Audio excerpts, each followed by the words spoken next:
Hello, everyone, and welcome to episode 5 of I'm No Rookie on the MGSR channel. Today, I'm going to be teaching Makarov360 how to play Metal Gear Solid 2 Substance. Very easy on the PC. I'm ApacheSmash. Welcome, Makarov. Hello, I am Makarov360 and today I'm going to be learning MGS2 better. Yeah, so Makarov has played this game for a little while. He's pretty new to the game. He's pretty new to um, Metal Gear speedrunning, I guess you could say, but he's been playing all kinds of games and having fun with it. Glad to have him on the show. I'm looking forward to teaching him. An order of business today, we're going to go through the Olga fight. We're going to have a look at bomb disposal, Fat Man, some of the sections after aims, the Emma escort, which everyone knows and loves, including the EF connecting bridge after Vamp, and of course everyone's favorite room, the Jejunum. After we've done that, however long that takes, roughly about an hour and a half, Makarov's going to do us a full run of Substance VE. So thanks everyone for joining us, and thank you to everyone who's liked and shared the tweet. Really appreciate that. Let's get started.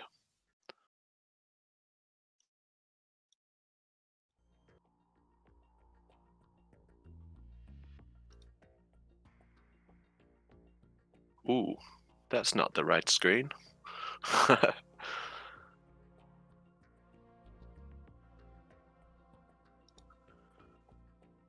But no worries. Sorry about the box. It's me running the stream, so this kind of thing happens. Well, it's not a big problem. No, the box is going to be in the way, so sorry about that. Just to take you through some of the other problems we've got in the background, MGS2 is very difficult to split audio on. So I've managed to do it on mine, but I can't do it on Makarov's, so the game sound's going to come always through me until he does the full game run a little bit later. Don't worry about that. Don't worry about the box. We'll be all good. So I'm just going to start with the Olga fight. Olga is random, as you know. She can have a left side start or a right side start. We have no control over it. In very easy compared to other difficulties, we generally want the right side. And I'll show you the right side as we go through it. And I'll also pause as well just to really point in on where you should be aiming. If we get a left side, I know you know how to do the loop already, but what you may not know is that the loop can fail, and it can be out of your control. So occasionally Olga will do some additional movement as she's running around the left side. She can stop and run backwards, or she can do a number of little random movements that are completely out of your control, and that will mean that the loop will always fail. So that's just something to be aware of, and don't feel bad if you miss the loop. It can honestly be out of your control. But I'll go through. I'll just do 2 or 3 Olgas now and try and talk you through it as best I can, and then I'll watch you do it a few times. And if we're good from that, we'll move on, and if we're not, we'll do some more practice on that. And hey, I remembered to start the timer just now, so that's good. Okay. So the save for Olga is obviously navigational deck wing, and that will just load us straight into the fight. So if you're watching me, I'll get started now and talk you through this. Yeah, I'm watching.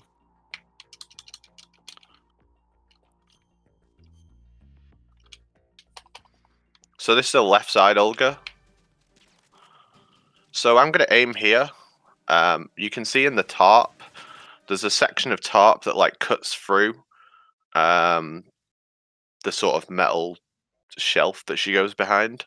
I'm always going to aim in the same position, and after I've shot her, I'm going to immediately shoot again. So I'm going to do a shot that will miss, but that generally means that I'll get the loop from there. So I'll just immediately shoot again. and it's not giving it me. So that was probably caused by me pausing the game. But nevertheless, I do want to show you the right side Olga, so I'm just going to reset this fight a few times until I get one. Also, because of the way I've split the audio channels, my sound is like slightly out of sync. And there's nothing I can really do about that. We always shoot a shot at the start of the fight and then wait for our iframes to come off and shoot her again. Now the cutscene's going to play. After the cutscene plays, I just aim up. I don't move at all. I just aim up, and then I let her run into the headshot. Now she's gonna, from here, she can either run forward to the box at the front, or she can run to the shelf at the back. If she runs forward, that's what we want to happen. That's like the good RNG. We always just aim in the same places. So once she picks a position, once she runs either forward or back, we're already going to be pre-aiming where she's going to put her head. If she comes to the box, she pokes her head out at the top, and you aim just in like the top right corner of the box. And if she goes to the shelf, she always does a stand-in shot where she peeks out. So we just aim. There's a little section in the shelf where it's kind of cut, and you can aim there. But I don't know what she's going to do, so I'll find out. So she's ran forward, and I'm already pre-aiming for her head. Do you know the position she goes to if she runs back? Like she always does the stand-in shot? Yeah, I'm not that used to right side Olga. Okay. So basically, always do a shot as soon as the fight starts. You don't kind of look for where she is and then shoot. You always do a shot immediately. You have to wait for her to kind of like, she recoils from the shot, and you just kind of hold down the button to aim, and it will auto lock onto her. When she stands up, that's when her iframes are gone and you can shoot her again. So just get used to doing that, and then aim for behind the shelves and wait for her to finish a cutscene. So if I just watch you do it, I'll talk you through anything that kind of goes wrong on that.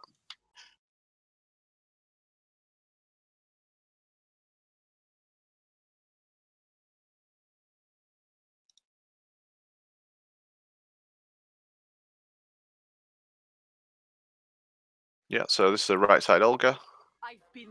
That's nice. So there's no point shooting again once she goes behind the box. She's always going to get this cutscene. After this cutscene ends, you should still be holding.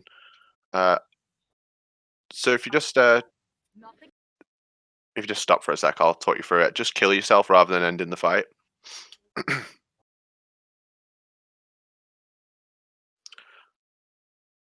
So when the cutscene plays, like that cutscene's unskippable, right? The whole time that cutscene's playing, you're just holding R1 and square. So as soon as the cutscene ends, you'll be aiming in first person. Rather than trying to aim for a head, just press up on the analog stick, which will lift your aim higher from the starting position of locking onto Olga, and then you're just going to wait for her to run into your shot. So some people do like aim for her, but I find it's a lot easier to always hit the headshot if you just move the analog stick up and wait for her to her head to cross path with your shot. So just give that a try. If it's a left side Olga, just reset it until you get a right side one. And remember not to skip the cutscene as well.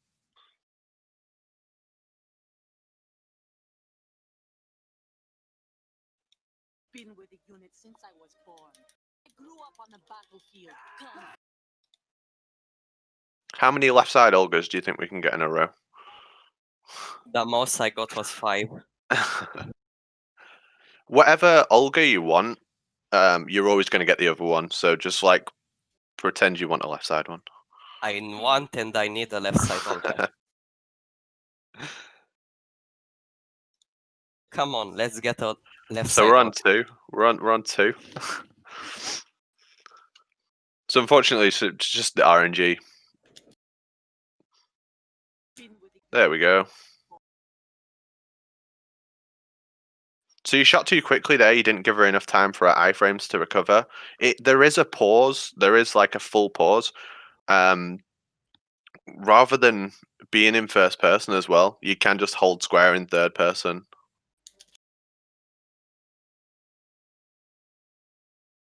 I've been with the unit Yeah. since I was born. I grew up on the battlefield. I wouldn't recommend leaning either, but whatever you feel comfortable. It's just landing this third headshot, and as I say, you have time to hit it. So that was a body shot. Reset the fight. One thing I'll show you, if you look on my screen, I'll just have to reload the fight. There's a little piece of movement that I do at the start, which makes this whole thing like way, way easier.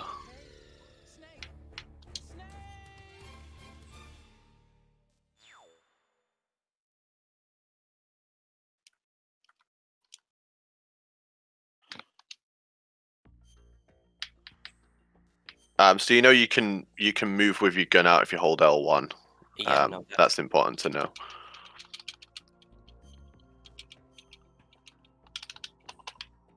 So I just stand in that corner there.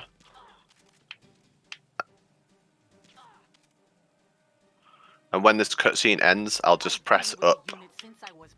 And I'll make her like run into my aim. Hopefully she goes back so I can show you back. Why do I always get like run forward? Like run forward is the best RNG. I never get it in my runs, but as soon as I want her to run back, she'll run forward. But it's worth knowing that little bit of movement. It just allows you to set up the headshot a lot easier. I don't recommend free aiming for it, as I say. Some people do, but I don't recommend it. And you have time as well. Like when she finishes the cutscene and runs forward, like you have time to hit her in the head. I've been with the unit since I was born. I grew up on the battlefield. Conflict and victory were my parents.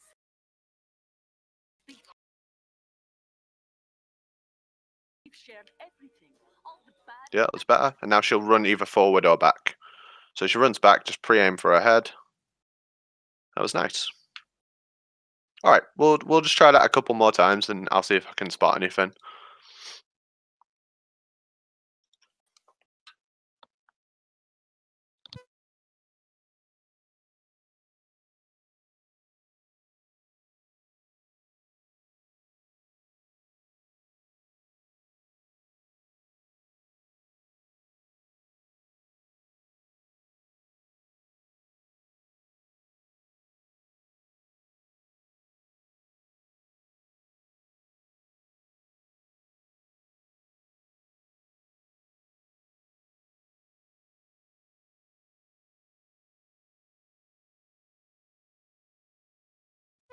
I've just been given expert instructions on how to fix the box on screen.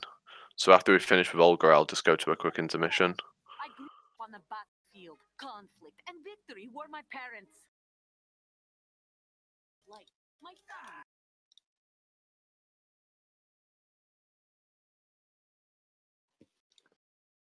So yeah, we'll get plenty of left Olgas when we don't want them. We'll pretty much always get run forwards when we don't want them. Are we on 3 lefts now? 2 lefts. 2 lefts.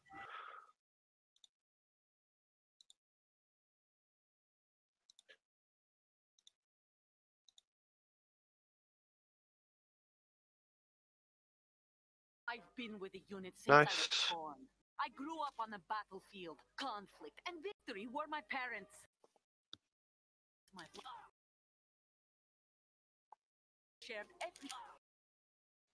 So yeah, the only direction you should be hitting after the cutscene is up.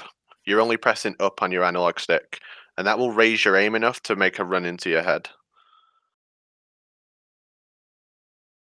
Essentially, her iframes only exist when she runs behind an object and then pops out again.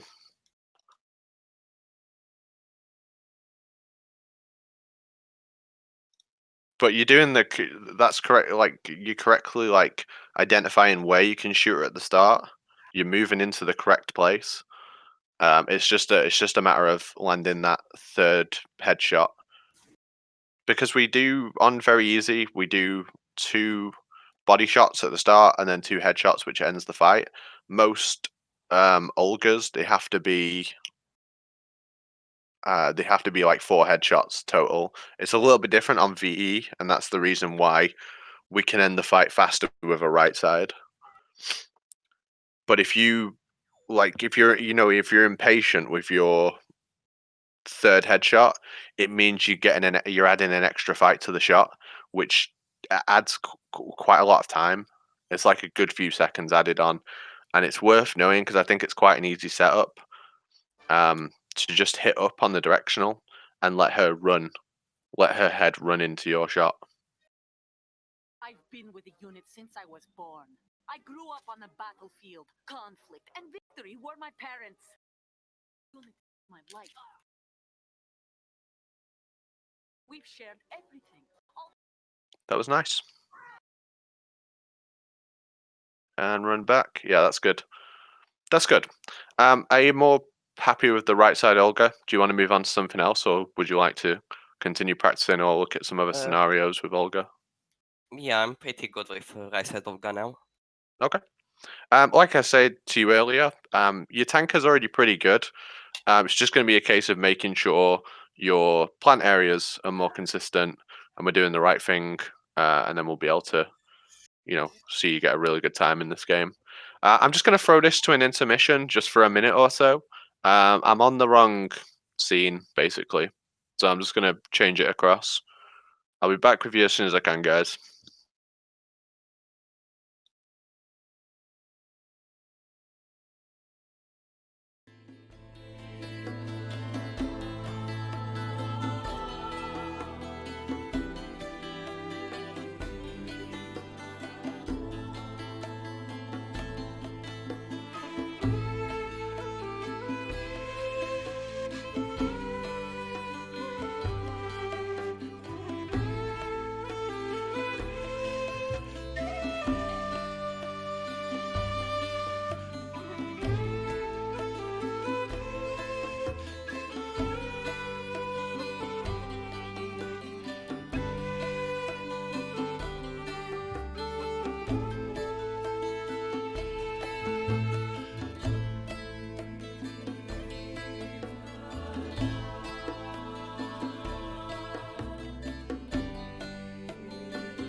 We're back.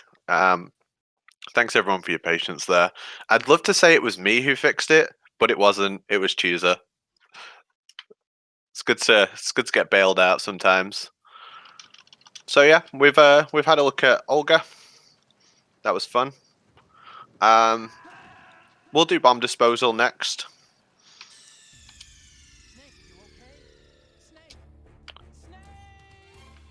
Bomb disposal is a very fun portion of the game.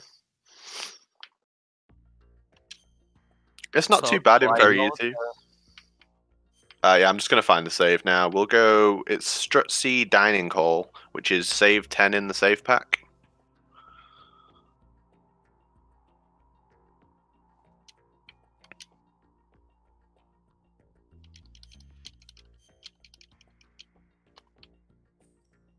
So, starting with this room, after you've skipped the Stillman cutscene,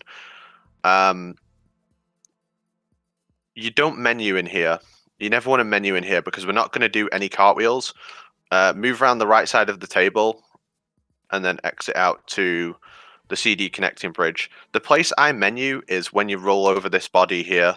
So you do M9, equip the M9, and there's a chaff grenade on this save. You would never normally have a chaff grenade here.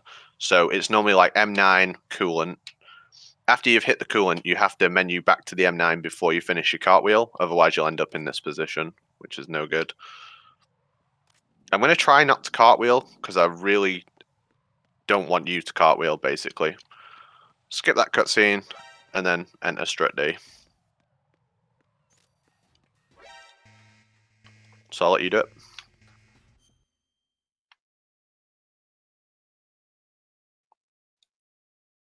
It's a little bit annoying that the save has chaff grenades on it, but these saves were made in a time where we used to get the chaff grenades on the BC bridge. So the only cartwheel we're doing here is over that body.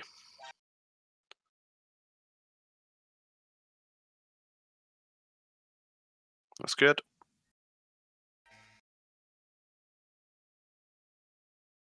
That's good.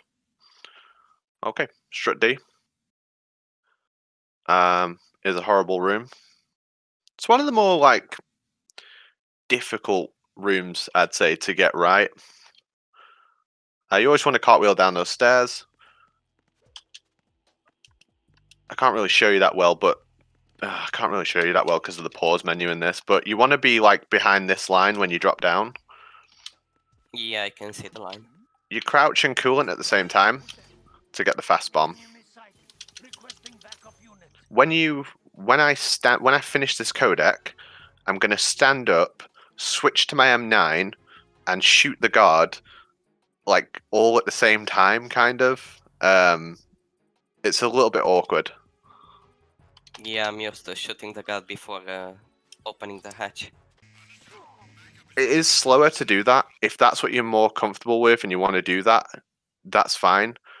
Just make sure you're fully locking onto that guard before you shoot, because if you miss the M9 shot, then everything else is going to be slower. Would you rather I showed you how to do that, or would you rather learn this method? I would rather learn this method. Okay. Because the reason I ask is because Makarov's goal is to get a top 10 time in this game. To get a top 10 time in this game is tough. This is one of the hardest boards to get in the top 10 on. I think 10th place off the top of my head is Young Snow with a 104.26. So that's a really good time. So I'll just go through this room a couple of times.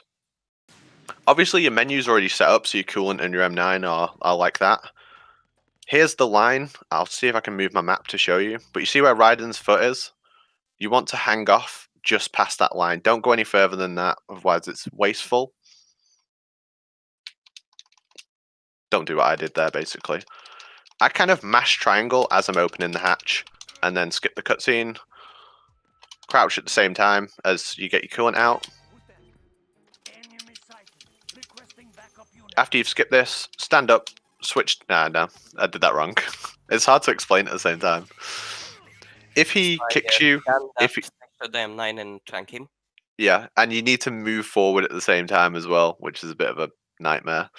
But basically, if you get shot, if you get the alert, if you get shot, and if you get kicked on somewhere leading up to you defusing that bomb, you were too slow. So it's like an indicator of how fast you were. I'll try and do it with no mistakes this time. Normally, I want to stand up like just before the bomb diffuses. So you crouch for the fast bomb, and then you stand up just before it diffuses, which takes out something to do after the codec.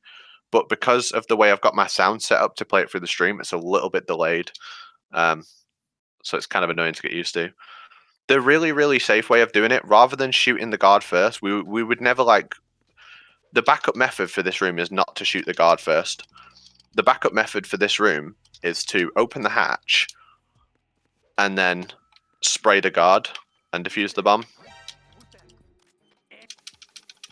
So that's a little bit slower, but it's safer as well. So give the first method a try first. And then rather than going all the way to the end of the room, just kill yourself by hanging off and dropping down. But try just get into the hatch, doing the coolant spray on it, and then stand and tranking the guard.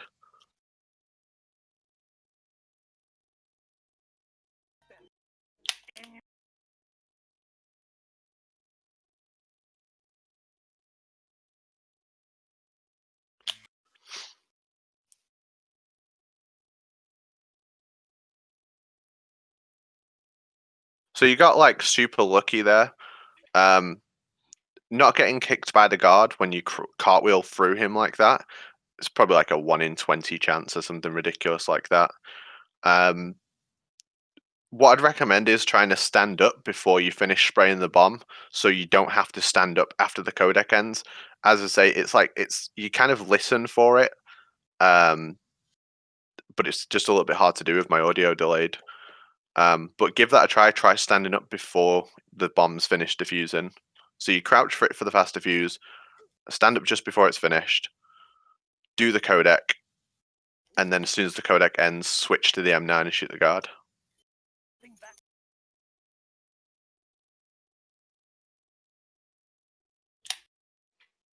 The timing of it's a little bit awkward because the bomb's diffusing like much faster as well. The most important thing, like, if you get the alert, that doesn't really matter. If you don't stand up after diffusing the bomb, that doesn't really matter. Getting kicked by the guard is like the absolute worst thing that can happen because you lose like 5 seconds for it. If when the alert's going off, as you leave the room, the backup team are never going to get to you, like because they come from the top left and you're going to the right. They just never see you, or they shouldn't ever see you. But yeah, just give it another couple of goes. The other thing I've noticed is your roll off the stairs is like going too far. You should roll a little bit earlier and kind of land at the bottom of the stairs. So if you're going all the way out there, that's like way too far. But it's just something to get used to.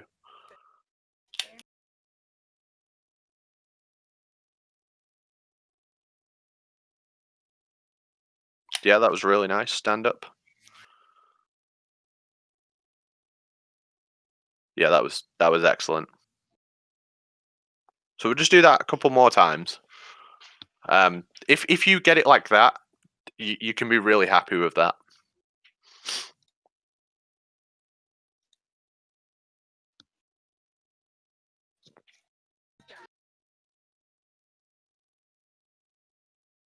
Good choice.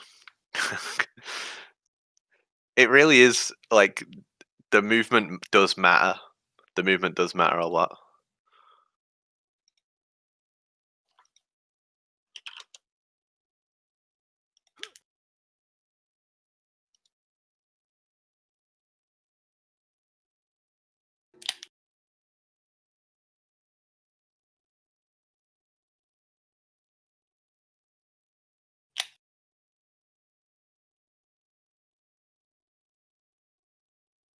Yep, that's looking a million times better.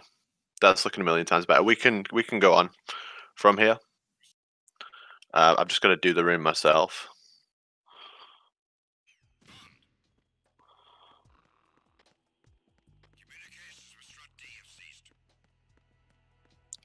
The DE connecting bridge, we're not going to cartwheel apart from after we trank the guard. So just make sure your movement's quite nice, not like that at all. Just make sure your movement's quite nice, run towards this guard. We're using L1 to lock on, and then as we touch him, we'll like cartwheel off him. So we shoot him, run onto his like corpse, turn with the kind of slowdown of touching the guard's body, and to face the door, and then cartwheel off him. I'll just show you that again quickly. The other thing about the save pack is it doesn't have radar on, so I'm going to remember to turn that on next time. It is worth playing with radar while you're learning. Yeah, when I do runs, I always turn on radar. So we can actually turn it on the save pack by going to the options before we load a save and turning it on. And then when we load the game, it'll have it on. So fully turn to the guard, shoot, stand on him, and then cartwheel off. So I know I said don't do any cartwheels, but there are some that you do need to do. So just give that room a try.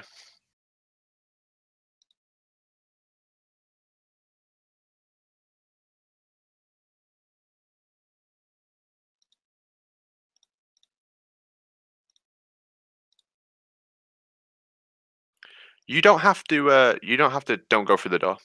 You don't have to shoot that guard that early. He's gonna. He's gonna like. He's gonna notice you, and you get like the full alert sound. A lot of people like shoot immediately as the guard sees them, but it's worth making sure you're fully facing him. So you've actually turned towards the stairs before you shoot him, because you do have time. It's not like an instant thing.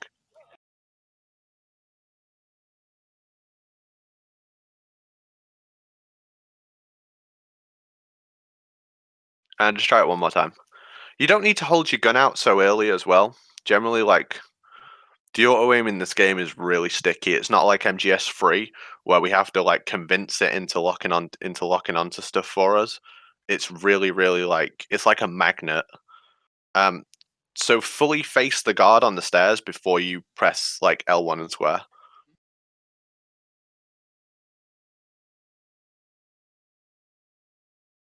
You can like that's because you're just holding the gun out too early.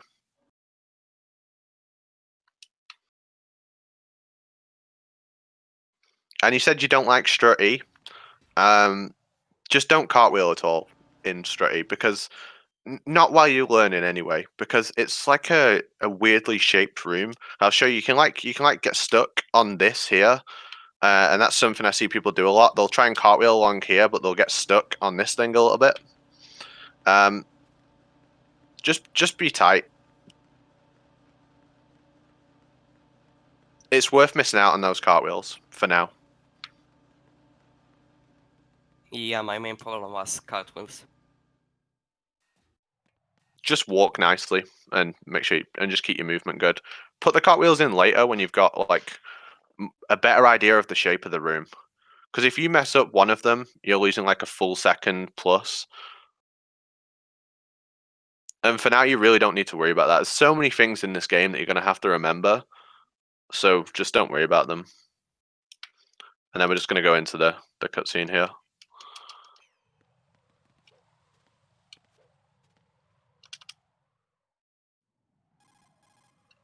Okay, so the Harrier. I like to make sure I'm facing fully north. This is a room you're allowed to cartwheel in. Some people do 5 cartwheels.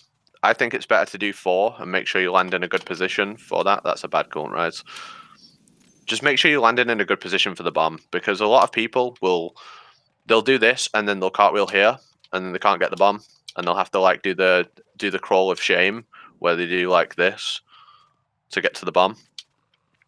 When you go after you've gone up the stairs, before you start rolling towards that Harrier, just make sure you've completely straightened riding out and you're holding fully north. So Once you get to here, D-pad. I don't use D-pad. A lot of people swear by it. You should work out what's most comfortable for you and what you like. I just literally look at Raiden and make sure he's running completely north. Because if I like try and turn into the cartwheel, I can do that. Or if you're like trying to turn and then cartwheel, like that was off center, just make sure he's already running for a little bit and you know the direction he's facing for your cartwheel. Just watch this thing here. Before you do your roll into prone, you need to be like not near this thing, because it will like you'll like catch onto it, and then you can't get the bomb.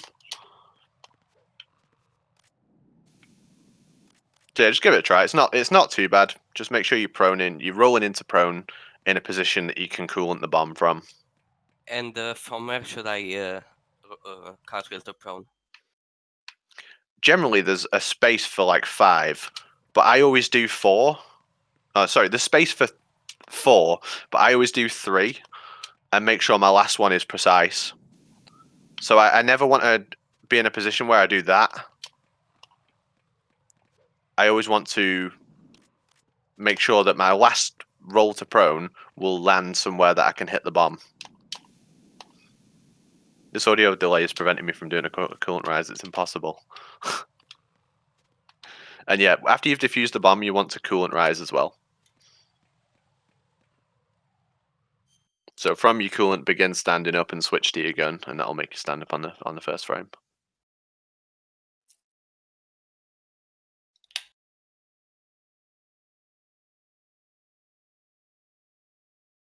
So you never want to have to do any crawl movement. Just kill yourself, reset the room. You can like jump off the sides to do it. Or I can use that trainer. Oh, yeah, that's good too.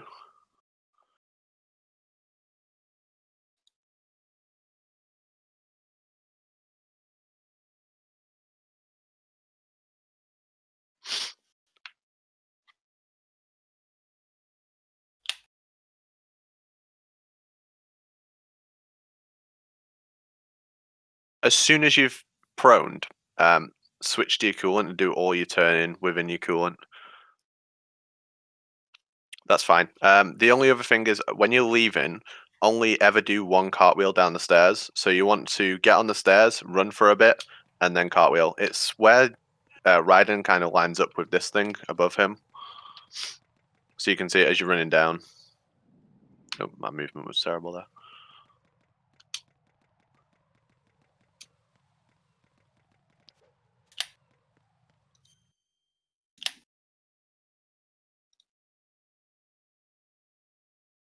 So if you haven't got the bomb, you're too far on the left.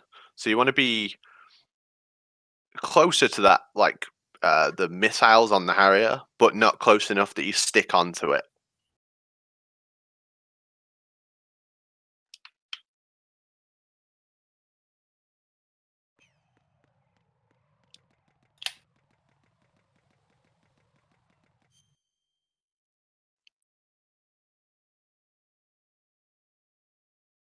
And it's better to be safe than sorry. That was nice. It's better to be safe than sorry. Like, it's worth a little bit of extra movement to make sure that you're going to hit that bomb when you land, than having to bring out your coolant and then readjust. I'll just show you something quickly on here as well. Like when you do the cartwheels here, you want to like flatten yourself with the wall first, and then that way you always like cartwheel better, because your cartwheel like went out all the way to the right. If that happens, that's a bad cartwheel. You're losing time for it.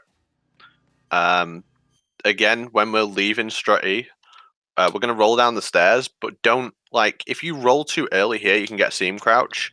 It only really happens from the door, and whenever I try and show people this, it never works. But if you crawl like if you roll, see this camera change here. If you cartwheel at the same time as that, it's just going to make Raiden go completely prone. So just make sure you're already like on your way down the stairs before you do it.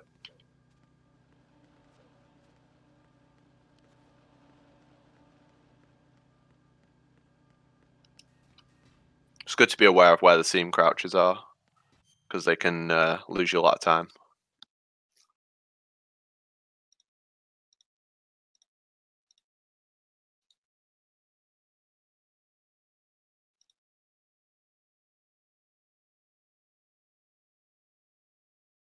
Okay, EF bridge. We've got another. We're going to cartwheel into a mandatory codec.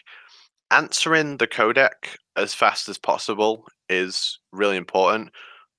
But if you're early, you're going to lose more time than if you didn't answer it early, basically. So you never want to go into the codec too early. I always roll into it. And it's 2 sets. It's where you have to do the skip twice. Those are good to be aware of as well. And then we're going to take a really safe position. You've probably seen like people doing the crazy bomb pickups and stuff. If you want to learn that, that's cool. But I'm only going to show you the safe way of doing this. So we go round the corner of the pole there. And make sure you're running down this thing. You see this like grate thing. You're going to run down the middle of it until you get to here. And then you're going to go corner. And then like this. But fast. Because there's a claymore like there that can hit you. So just try that out.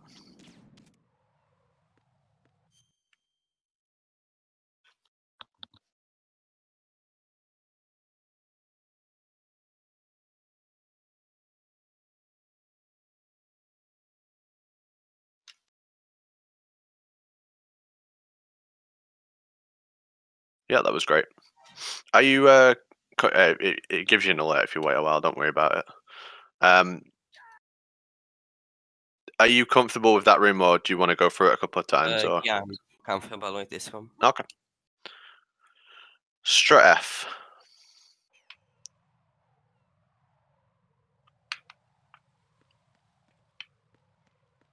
There's nothing too much of a big deal in Strut F. It's pretty simple. When you go through a continue, the codec will never be there. It'll only play once.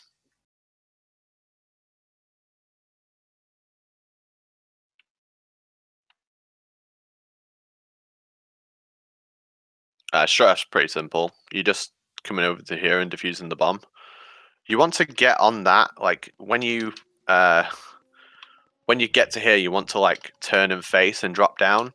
Sometimes, like if you're not pressing triangle correctly or whatever, he'll do that first, and it's a little bit slower. But it's not a big deal if that happens. When you put your coolant on, don't try and move your thumbstick until Raiden's completely in first person. Because if you do it early, you'll get like it's like delayed buffered movement, and it'll just send the coolant all over the place. So we switch to it and then look down and spray the bomb.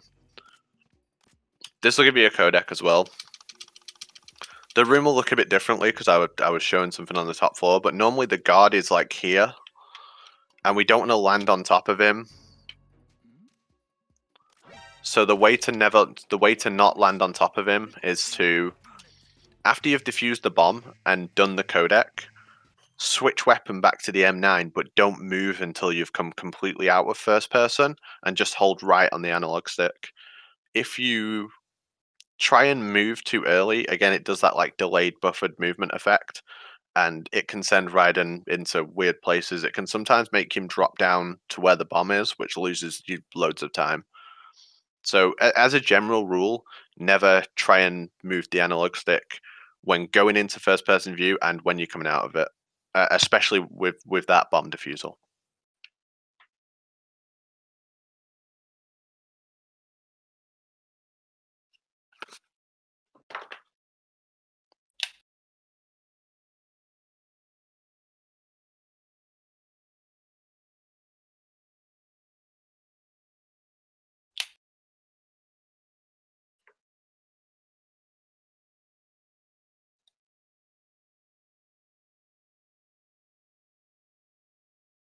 Okay, the FA connecting bridge.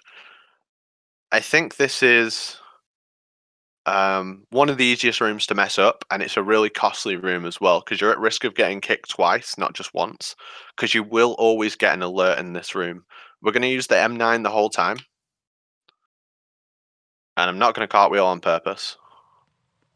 Wait until you're facing this guard before you shoot him, and then the Cypher will always see you. We don't do anything about that Cypher, it will always see you.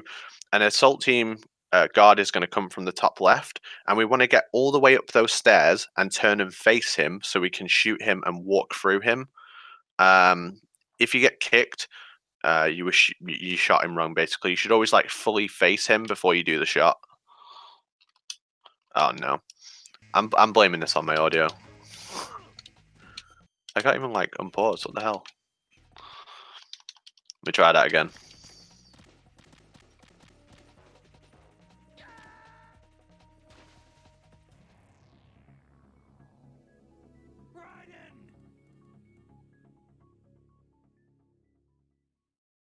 So where he was, like at the top of the stairs, it just means like your movement going towards it wasn't as good, because he should just be like coming out of the door at the same time you get to the top of the stairs. So you'll notice that changing as you put cartwheels into that room, that it becomes like the assault team guards from further and further away. But the way you're like holding out your gun and holding L1, I don't think that's a good way of doing it. I think you should bring up your gun at the last moment. Otherwise, the auto aim has a chance to like flick onto the cipher. It can just move off. If you miss that shot, you're getting kicked and you're getting the alert, which means you have to get past that guard and past the assault team guard, like back to back kind of thing. But it's nothing to worry about. I'm just gonna see if I can do something about my audio delay, because it's like driving me nuts.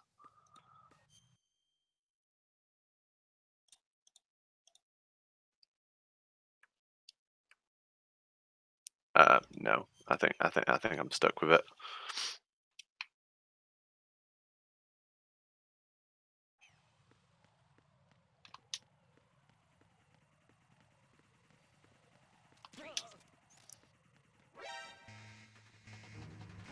All right, I know this is your favorite room and you're really excited to do this one. The Strut A pump room. It's got multiple coolant risers in it back to back, and we spray the bomb from the wrong side. It's a nightmare. It's a hard room to get used to, and as you play this game, you'll just get better and better at the movement and stuff for it. So I like to coolant rise and then immediately cartwheel to prone. Not everyone does that. I just find it more comfortable to do because of the awkward movement for the coolant rise. The hardest bit is obviously like this part where you need to defuse this bomb from the other side. The general rule is you need to be as close to this pipe as possible, and your knees have to touch this line. You see that like white line on the floor? So Yeah. I know like this is going to work, so I can hear the bomb diffusing. So if you're like over here, if you're too much to the left and you're there, it may not work. So yeah, that's not working, and it's because I'm not close enough to the pipe. If you can be too close to the pipe, but your knees aren't on the line, and then it won't work either. So both of those like criteria have to be fulfilled, and make sure you're like when you crouch onto the line. If you're like over here, then you'll have to like turn into it. Some people do a setup. I'll just try and show you this setup. Like this is not something I use, so it's not something I'm used to. But I've seen a lot of people do it and have success with it. But they'll like go into the position and then they'll turn and defuse the bomb. But I wouldn't recommend it. I always like coolant rise up, make sure I'm on this pipe, and then just run forward and crouch into the position. Watch it when you crouch, because you can like end up doing that, and obviously that's no good, and then you have to reset your position. But as I say, it's just those two criteria: be against the pipe, knees on the line, and that's going to defuse. And you will just get better and better at this room as time goes on. It isn't an easy room, and the multiple coolant rises you have to do, and then get position for the bomb. If you roll too early on those stairs, it won't let you get into prone. And make sure that Raiden's like completely through the pipe before you try and coolant rise, otherwise it won't let you do it. Yeah, that looks good.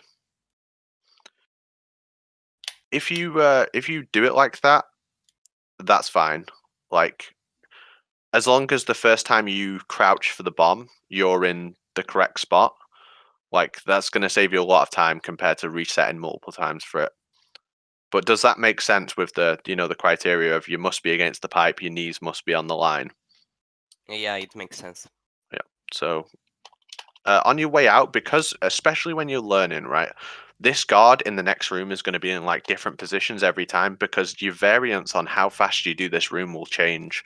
Like from run to run, it will change. You'll have really good ones, and you'll have a bad one, and so on until you get really used to it. So you'll normally have the radar on. I just like to look where he is and then change my movement based on him.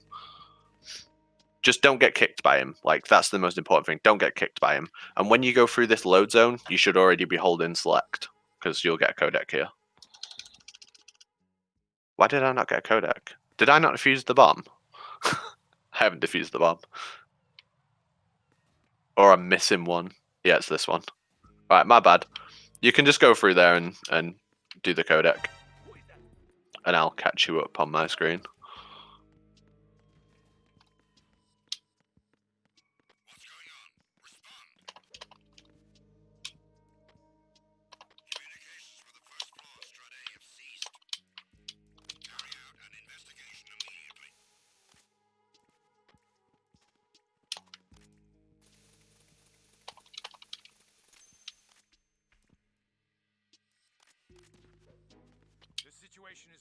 The codecs, the like mandatory codecs that are throughout the run. I could like sit there and tell you where they are all day, but like you'll still forget them occasionally. As you do the run more, they just become second nature. You'll just know where they are. But it's good to be aware that it's like worth like 10 or 12 seconds over the course of the run to get them all. The AB bridge is really simple. We're just running. We're just on the left side, and there's no guard. The guard's on the north side or right side.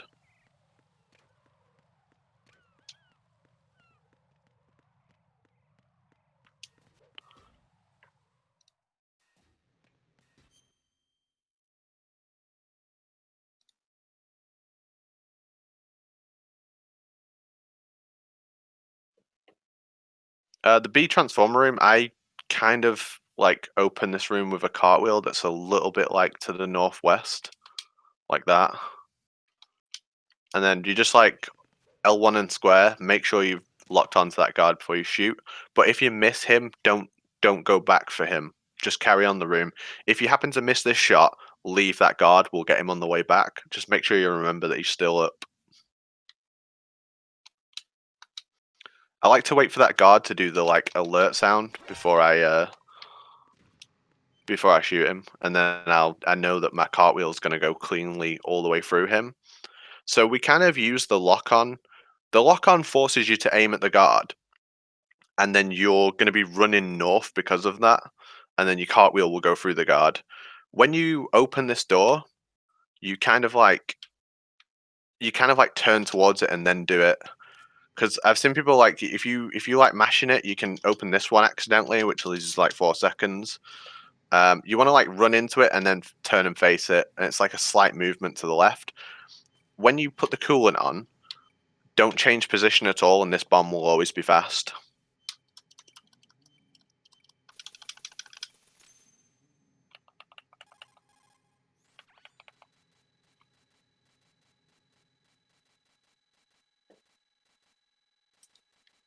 Right, so you can just go for that.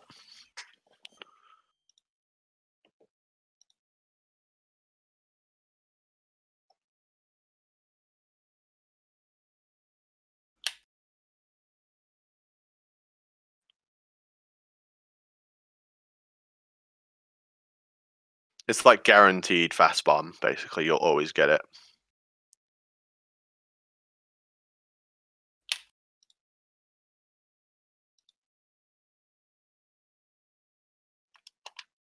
Not too tricky of a room.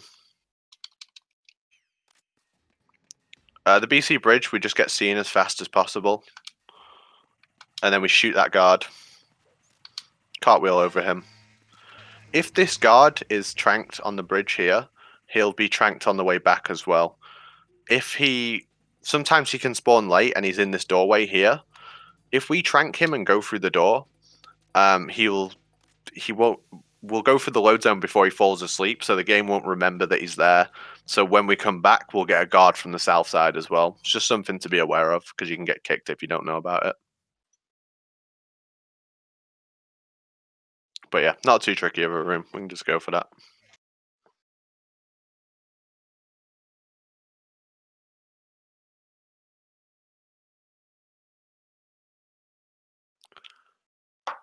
And the Structure C dining hall, we go right. This is like relatively new to the run, but we go right and we spray the bomb first. We'll get codec, and then we'll go get sensor B, which we'll get another codec for as well.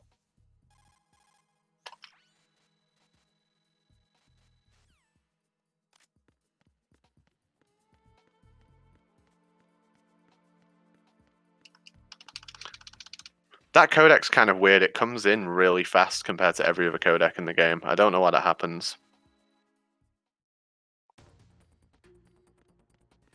And we're just leaving back to the south.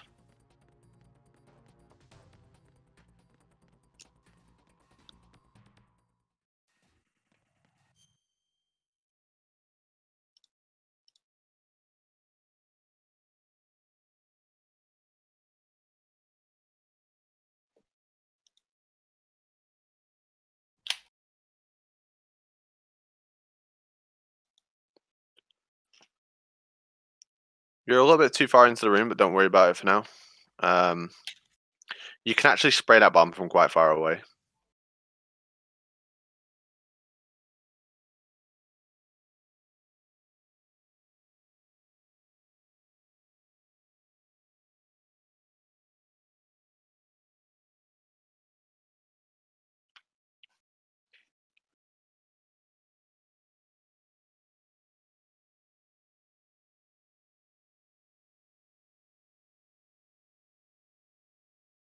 And then all these rooms on the way back to Fortune are like pretty simple, but there's just one I want to show you, which is Strut B. So I'm just going to go to Strut B and show you this.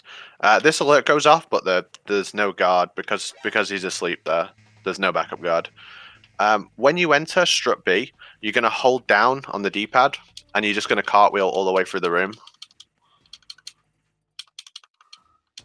After the fourth one, run to this line, and then cartwheel into prone. So I didn't explain the line very well, I'll just go back and show you it quickly. There's a line on the wall. Or is there? What the hell am I talking about? Right. It's the line on the floor, not on the wall. So once Raiden puts his foot on that, and as long as you're like facing the door, you'll go completely prone in the doorway. If you're like too far up in the room, you'll get this happen. So make sure you kind of in the middle of the room when you do it. So yeah, D-pad down until you've done your fourth cartwheel, and then switch back to analog.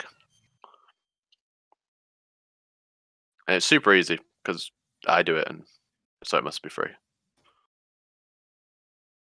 But D-pad, just make sure that all your cartwheels into the room are really nice.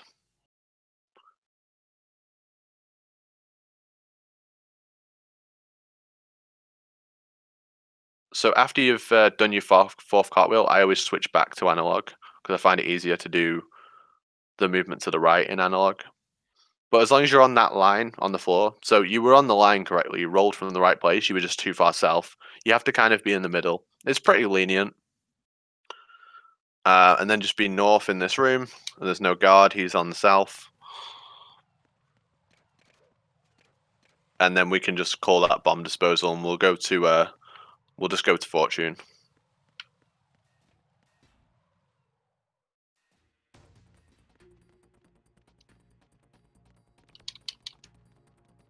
So just go all the way to Fortune.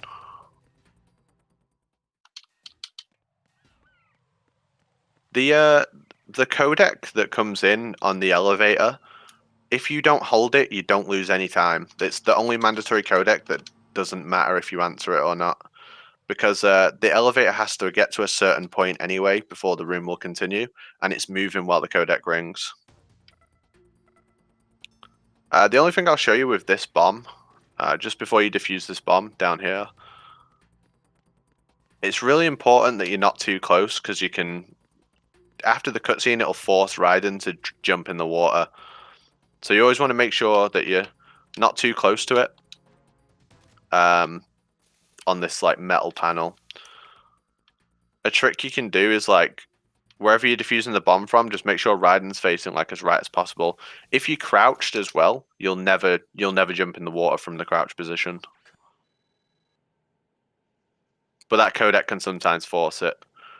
All right, I'll show you the Fortune setup. We roll into that codec there.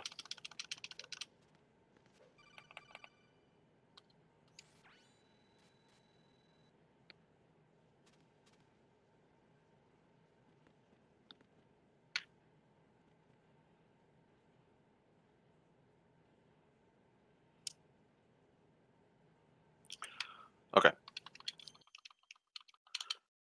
turn and face the right first, and then punch 3 times, but don't like punch quickly back to back. Leave a gap between them. So I just tap right on the D-pad, and then punch, punch, punch, crouch. And now you're just waiting because she's gonna blow up the forklift.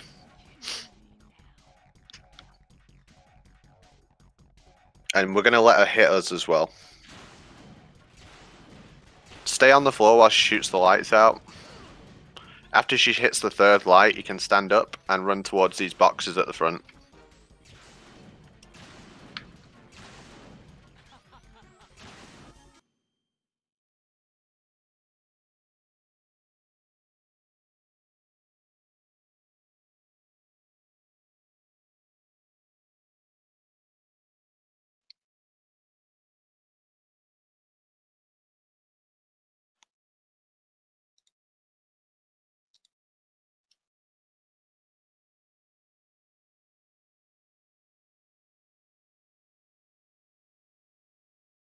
Sometimes she just won't shoot out the barrels, and you're gonna have to deal with that.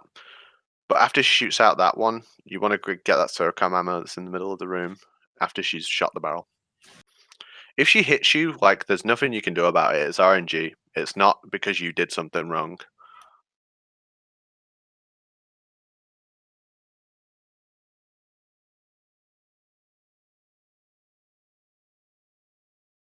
And you do want to get used to like the timing of when those rocks fall down.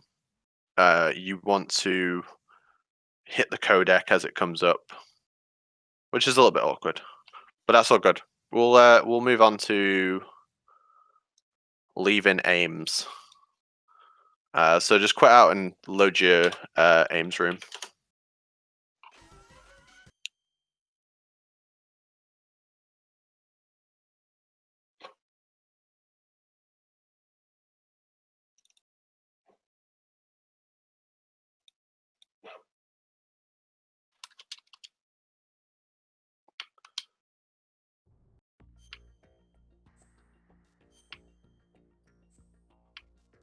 It's save 20, which is shell 1 core B1 hall.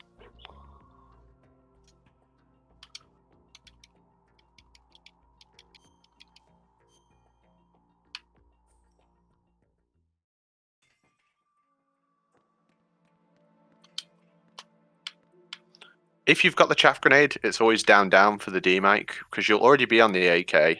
You want to go from the AK to the D mic. Aim should be in the same place for you as it is for me. Your aims, aren't you? Are you on? Right here. Yeah, we take the BDU off because it does actually really matter. Right, just pause your codec somewhere. Just stop your codec at some point. Anyway.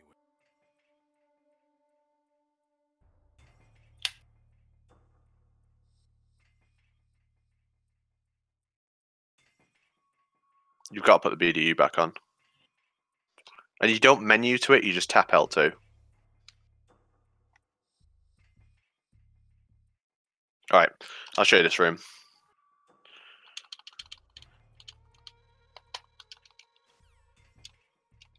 So we've got to skip the cutscene as soon as we leave. You've got to be like mashing X for the cutscene. And then we're going to run north and then run diagonal to the elevator panel. And we're mashing triangle to get the invincibility frames. From here, 2 things can happen. Either you get a fast elevator or you get a slow elevator. But either way, you're going to move this way a little bit and face the guard. Don't shoot him yet. You're going to wait for either, if the elevator opens and it's a fast elevator, just get in the elevator and pick the first floor and leave. If it's a slow elevator like this is, when the door begins to open, we just shoot that guard. I think that was actually a fast elevator. I couldn't tell because of the pause in. If you shoot him too early, the guards in the other room are going to call an alert and it's going to prevent your elevator from moving. So you want to use the elevator buttons to dodge the to give you iframes so the guard misses you when he shoots, and then be in a position where you're facing towards the guard and don't shoot him until the elevator door opens. The codec takes a long time before the alert comes in. If that happens, it means your movement's bad. So, yeah, I wouldn't leave that room. I'm gonna like that was lucky because the elevator was fast. That shouldn't ever happen. You never ever get in that fast elevator. If the guard does that movement where he goes straight onto his radio, it means your movement was bad, and your movement was bad because you were doing the crouches at the start, which was because of skipping the codec and the cutscene, which is fine. Don't worry about it. But never shoot that guard with your AK. If he's on the radio next to you, punch, kick him, because as soon as you fire your gun, the guards in the other room are going to alert to it. And if they alert to it and the elevator's slow, you're guaranteed to be stuck in that elevator. Does that make sense? Yes. So you need to fit the elevator somewhere in to dealing with that guard. Punch, kick is slow, but it's a lot faster than being stuck in that elevator with an alert. All right, just load the save up and try that again. So load the aim save and do all of the exit.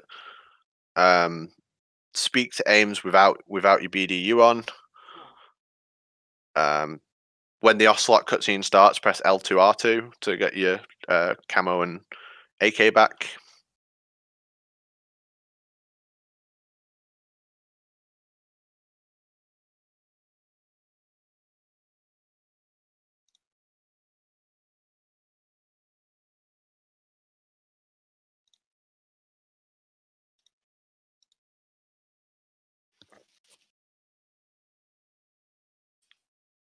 I think it's saved 20. It's like Shell 1 Hall or something like that.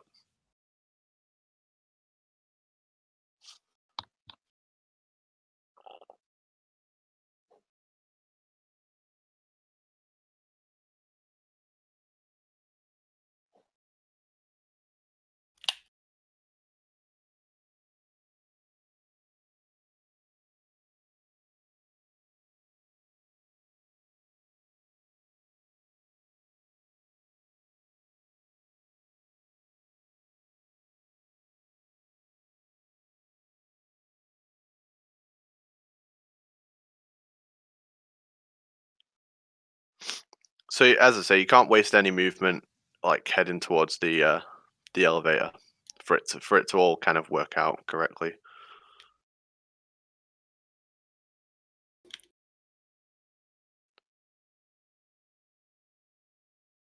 So you've got to punch, kick him now. Yeah, and then the elevator. And that's all. That's fine too. You would lose time for that, but you wouldn't lose that much time.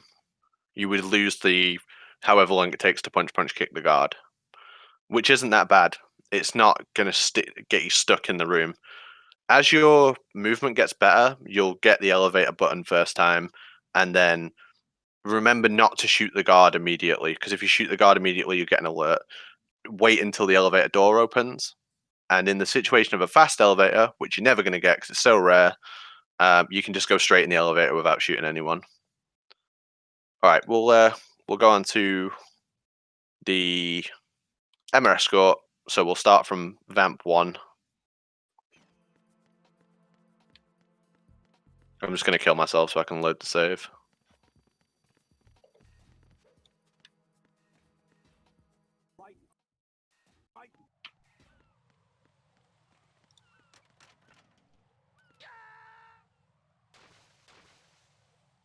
Jack, what's going on? Answer me! Jack? Jack!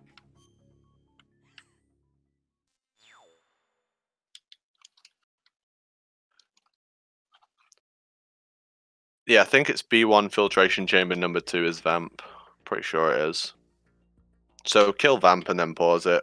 I don't think I need to teach you how to do Vamp. I'm pretty sure you just like you're learning that and getting used to it, right? And of course I fail it. Yeah, of course. I'm gonna fail it as well.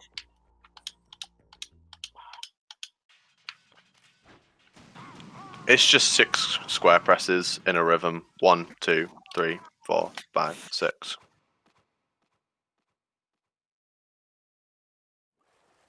So it's worth telling you because I noticed something there. When when the vamp fight starts, you have so much time to set up and shoot your first stinger. You're like, that's crazy that that even worked, because you should never ever move your stinger while you're firing them, because you're actually changing the timing by changing the length of space the stinger has to travel. You should really like run forward, look down, pick your spot, like decide your spot, because you have like forever to do it. Vamp's not going to die for like 15 seconds, something stupid like that. Pick your spot and then press, and then do your square presses. If you're moving with the stinger, that's the reason it's going to fail. The reason I want to start in this room is because while you're learning, you should pick up both boxes of AK ammo that are just here. They're not there on the way back, so you have to get them there. When you dive into the water, only use the D-pad and only use right and left. You want to be on this left wall so you don't hit the sea mine. And you only use up and down when you're actually going to surface out of the water.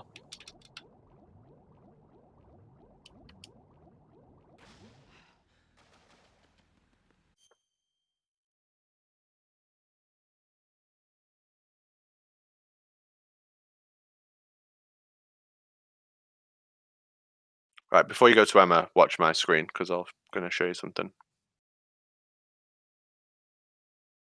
No, the delay. Oh, just. Right. Before you touch that Emma locker, you need to have your AK on previous, so not like that. That was not the menu at all. I'm going to start again. Before you touch that locker, you need to put your AK on and then take it off as well, so it's on previous. But you want to touch the Emma door with nothing equipped, but AK on previous. So your AK's on previous, but you've got nothing equipped, and that's when you press the locker. That's important later.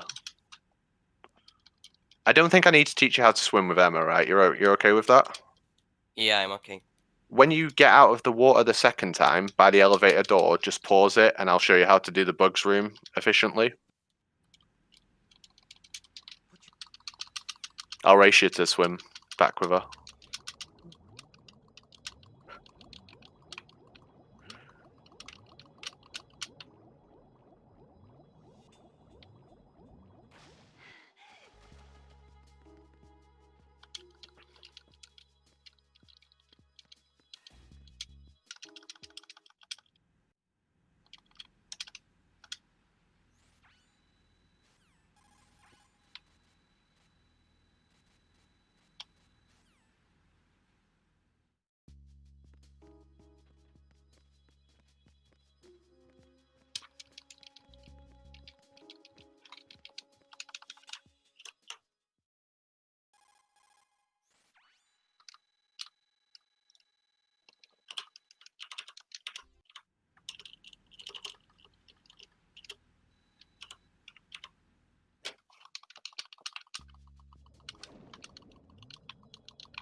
I was only joking, by the way. I just wanted to see how efficiently you'd do it, so see if I could spot anything wrong with it. But no, you're all good. The only thing ever to be aware of is that you never want Emma's health to drop below the A in her name, because she'll start like sitting on the floor and stuff. I'll just show you how to do this room. You might be okay with it, but I just wanna make sure. And I lost the stream for a second, so I'm just bringing it back up on my screen. Move left and then grab a hand. Don't put her any further than that. Like, if you can move her slightly further than that, but if you do it, then you risk her running away from the bugs. After you press the elevator twice, and when you run back to grab her, you shouldn't be inputting any movement at the same time as you press square. Otherwise, you risk doing like a cargo throw instead of a choke. When you go into the elevator, you need to do it in one path. When the camera changes, you can let go. If she does a struggle, that means you were slow.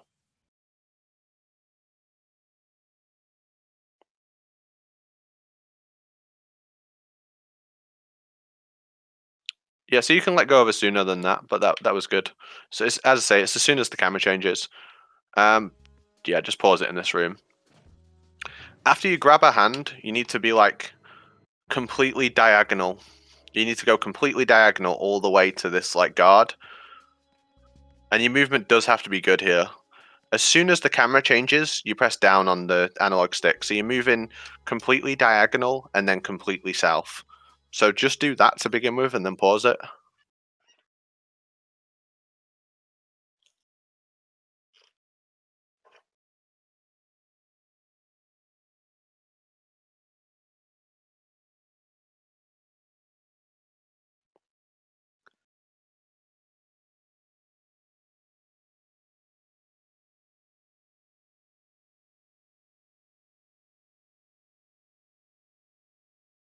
That was good.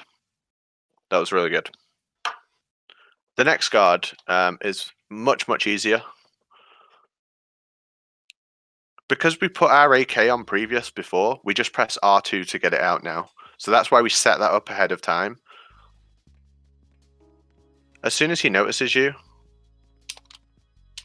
that's when you shoot him.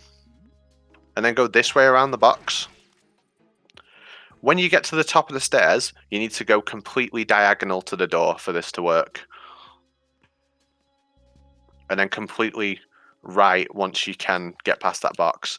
If your movement isn't like that, if there's extra bits of movement on your approach, the guard will see you. If you don't feel comfortable doing that, just shoot him with your AK rather than trying to get past him and failing. Like, give it a go, but like, know in the run whether you're going to be able to do that or not. It's worth taking the extra second or whatever to kill him than it is trying to slip past him like that. It's a very minuscule time save.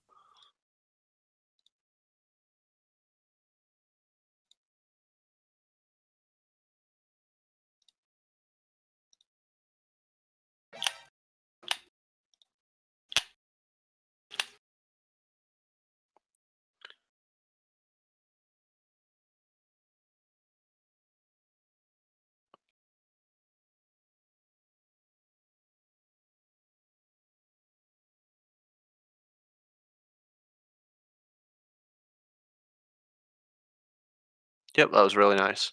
All right, push her through the door. Do you know how to Emma bump? On PC, we always do this because it's free. But I don't know if you've ever seen the second Emma bump you can do, which I think B-Man or Bestwick came up with. We just kind of run and hit her, and it knocks her forward a bit more. I kind of like it. It's not necessary, but I kind of like it. I'm gonna run, like I'm gonna walk with Emma completely right until I get over this grate, and then I'm gonna shoot that cipher and nothing else. And I'm gonna keep going to the fire.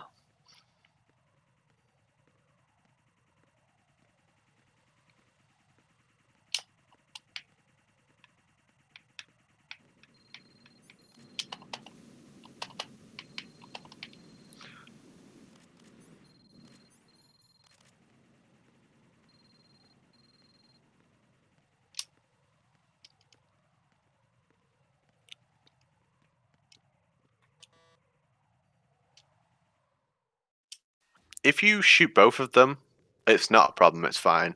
But it is faster to just shoot the one on the left. That guard will never see you, so like don't worry about him.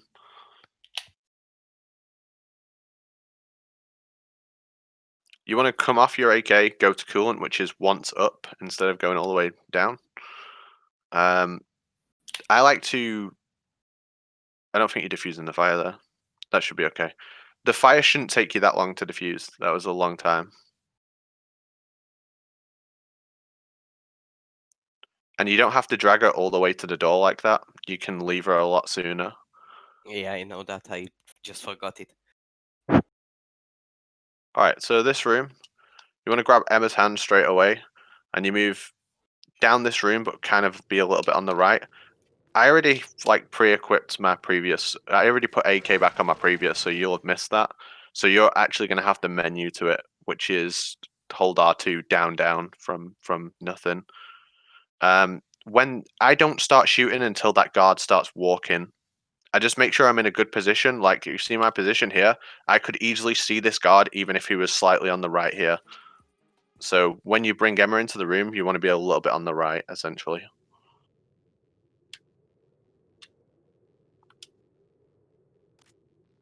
So yeah, walk into the room, wait for the guard to start walking, and then change to your AK and shoot them both. L1, R1, and square.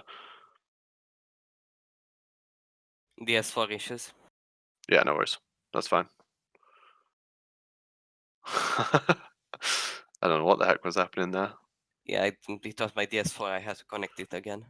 No worries. We're not going to go into the oil fence because we're not gonna do the oil fence.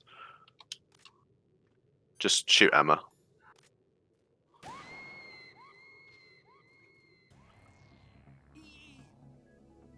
Raiden, you didn't.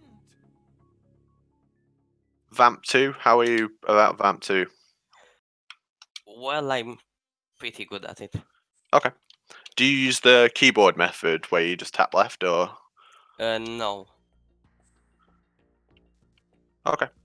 If you're saying you're good at it, you're probably better at it than me. So I'm not gonna do that room. Just load the strutty parcel room.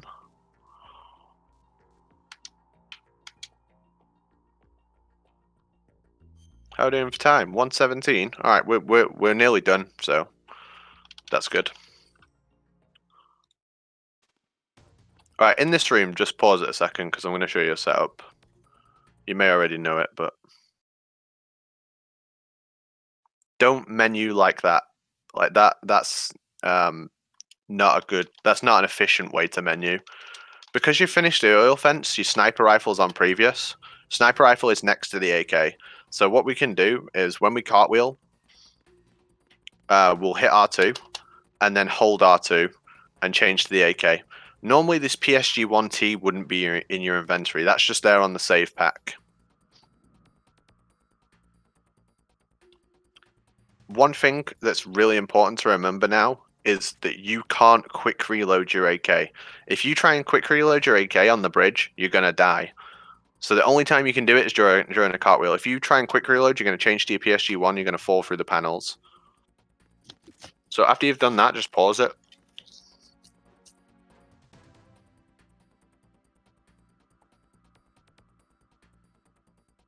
It's normally just right once.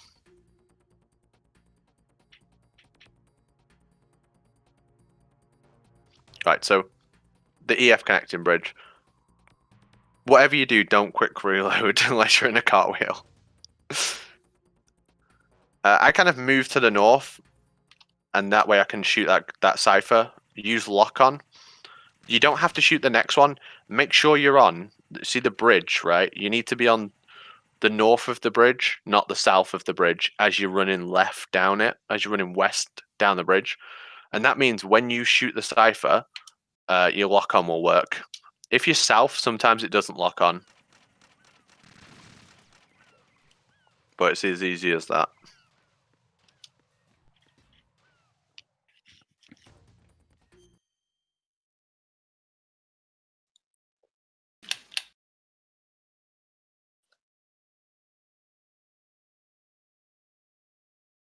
If you quick reload like that on the bridge, you're dead.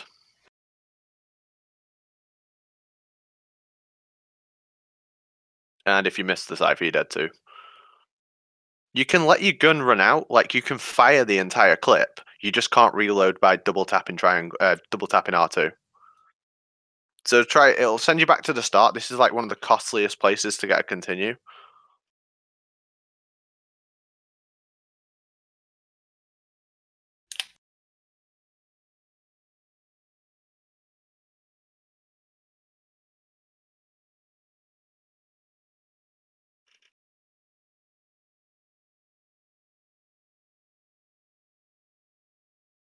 You're not doing the movement, so I'll show you the movement again.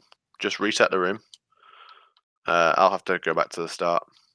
If you don't do the movement, if you try and go as close to the cipher as possible, you're just gonna not hit it, basically. I'm just gonna reset. I'll be 1 sec. Right, what's wrong? Right, right.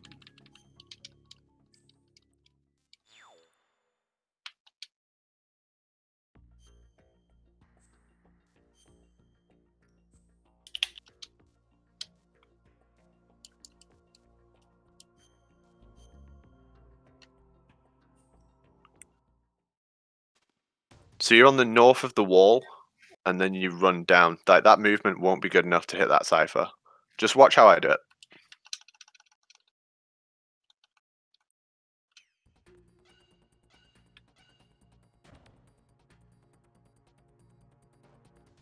The movement is very important here. It's the only reason it works.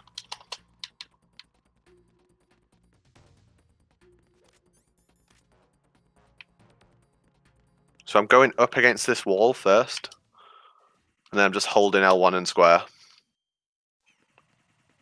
You can quick reload there when you cartwheel down the stairs. Make sure you're on the north of the wall, and just fire your whole clip. Fire all of it. Like, you don't care about these bullets. None of these bullets matter. Just fire your entire clip as you're running down on the north of that bridge. But don't quick reload. Whatever you do, do not quick reload.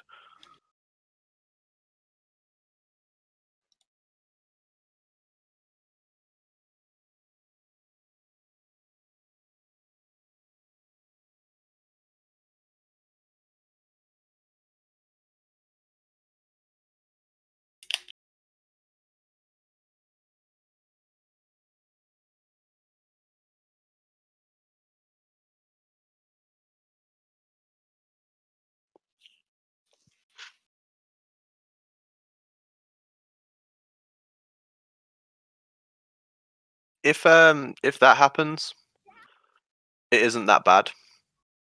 As long as the cipher hasn't seen you.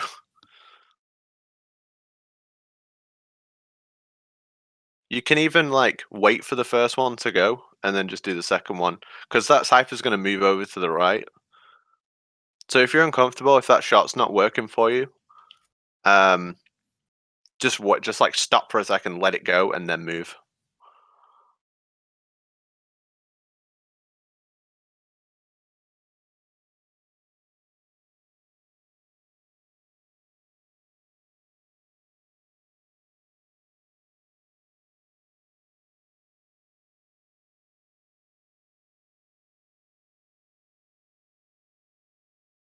It's good. Like if you're worried about that shot at all, because like getting an alert there is very costly. Dying on the bridge there is very costly. Rather than going into the arsenal elevator, just kill yourself and we'll load the Judginum save.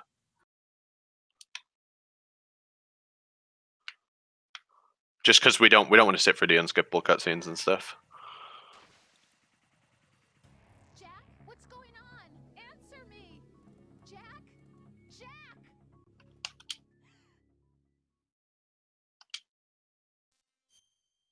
So I'm assuming when you said that you wanted help with Jejunum, that you want to do the risky strategy. You don't want to do the safe strategy. It depends. We'll try out the risky stuff. Okay. And then if that doesn't work out, then I'll show you the exceptionally safe way to do it that loses 4 seconds. Going around? Yeah. It's Arsenal Gear Stomach.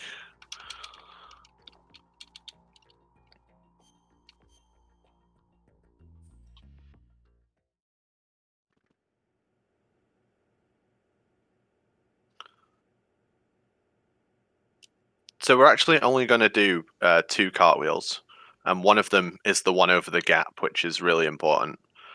You must hold select when you go through this door. Like, you must get the fast codec here. It's the mandatory codec. It's the most important one. So just pause it. Let me show you the whole room. You do 1 cartwheel there, and we're holding fully right after the codec. After you do the cartwheel, I switch to analog again. And I already have my hand over the select button, and as soon as my foot touches that second staircase, I'm going to press select. Once you get to the top of these stairs, you need to be on the right as much as possible, and then roll into the guard. If you're not lined up with the right, like if you're, when I say that, I mean like if you're like approaching the guard and your movement is going all the way over here and stuff, you're gonna get alerted off this guard. If you get the alert, they're gonna shoot you before you get across the gap. So it is kind of important that you get the movement correct. But doing it like that, it will always work. But just give it a try. If it doesn't go in straight away, It's fine. It's a hard room.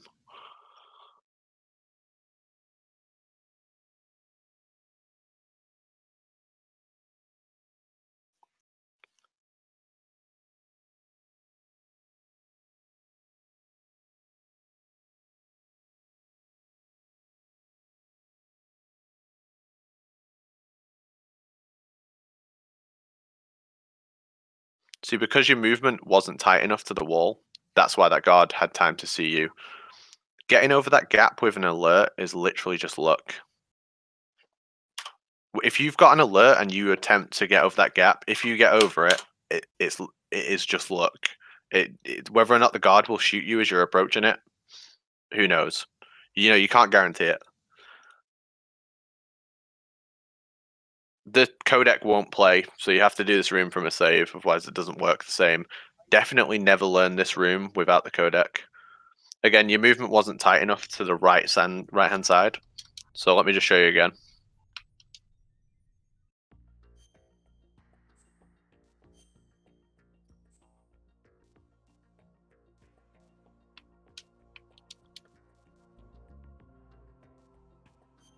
I'll go through this room again.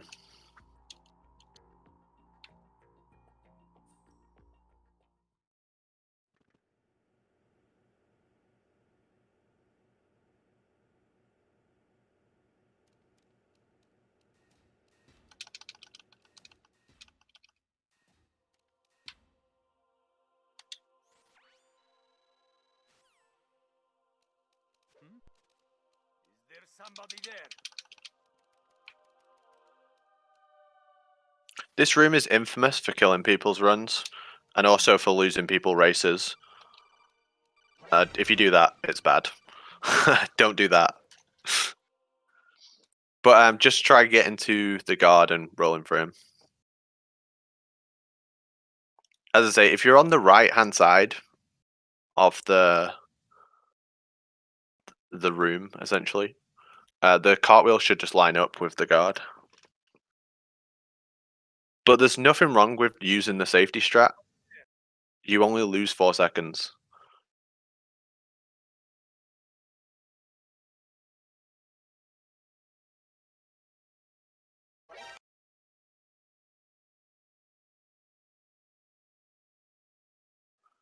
If you get the alert at the same time as knocking him over, that's okay too, because you will have enough time to get across that gap without a guard shooting you while you're going over it. It's only if you cartwheel and get the alert and all the guards are still alive. That's when like you're gonna get shot as you're going across it. But we'll just do the safety method as well. Like you can make your own judgment call once you know like both ways of doing the room essentially. The absolute most important bit is getting across the gap, and everyone messes that up. Like everyone at some point while running MGS has messed up that roll across the gap.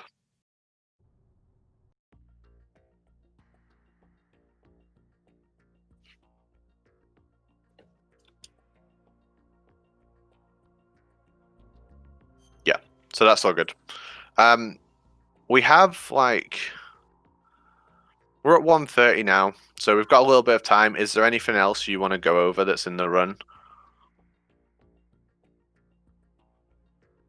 I don't know. I'm pretty good with the rest. Maybe Fat Man. Fat Man, yeah. All right, I'll load up Fat Man save, which I think is E Heliport, but I need to load the one that's got the SOCOM on previous, not the one that's got the 16. because the safe for both. Is it 16 though with the SOCOM? All right, cool.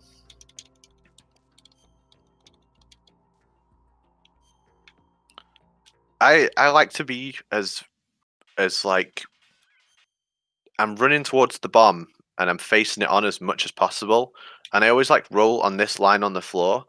Don't attempt to move your coolant after you've changed into it.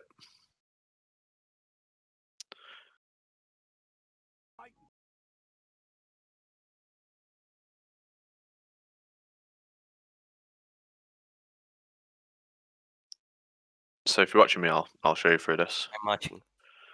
So we're gonna do one roll here. That was too close. It's awkward trying to roll after pausing. We're gonna do the right bomb first. You want to be running like straight at it, and I always roll on this line. That wasn't a faster fuse. I'm gonna show you the faster fuse.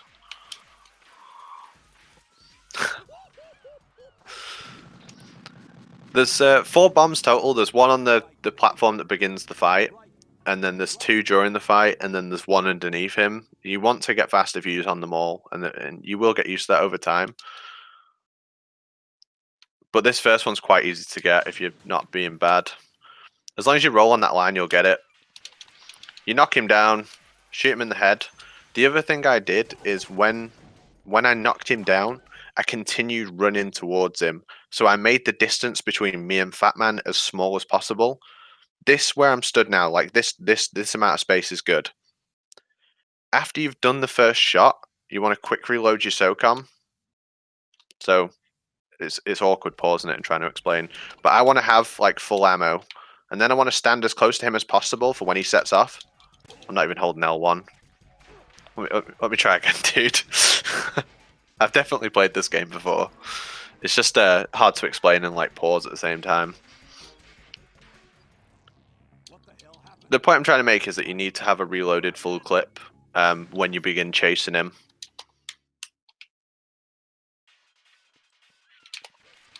So after you've knocked him down, keep moving towards him. Shoot him once, quick reload. And then shoot him again and stand close to him. This is like the worst RNG possible. And you always want to like, if he's going west, as soon as he sets off, don't just start firing at him. Just follow him and make sure your gun's out and you're locked on. When he gets a little bit away from you, his iframes will come off. So that's when you can shoot him. If you begin shooting too early, you risk running out of bullets. Or you having to reload your gun.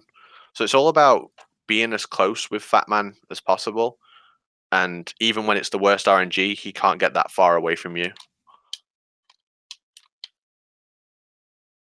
So just give that a try.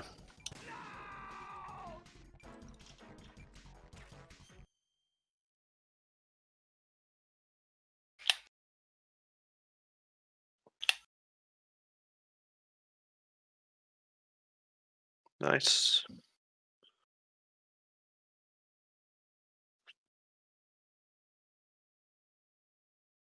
Just reset it. Don't like finish the fight.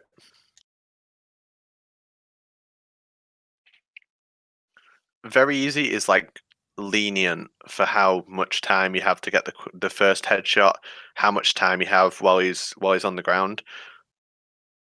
Just make sure you're always making up the distance between you and him. Don't try and do it all from really far away.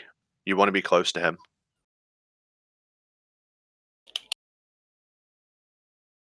And make sure you're quick reloading as well before you go chasing him. Never ever cartwheel either. Like you're not cartwheeling at him. Like there's no reason to ever do that. If he gets like this far away, you're losing tons and tons of time.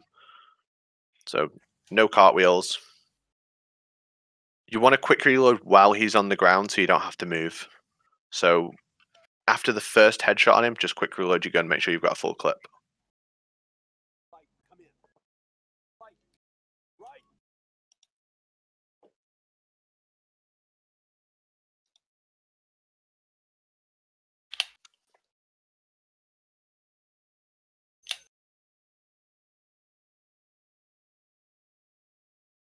It's good to be aware of the fast bombs, but like don't worry too much about them at the moment.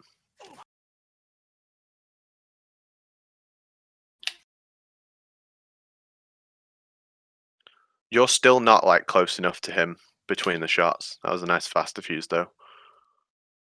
Load the save up again.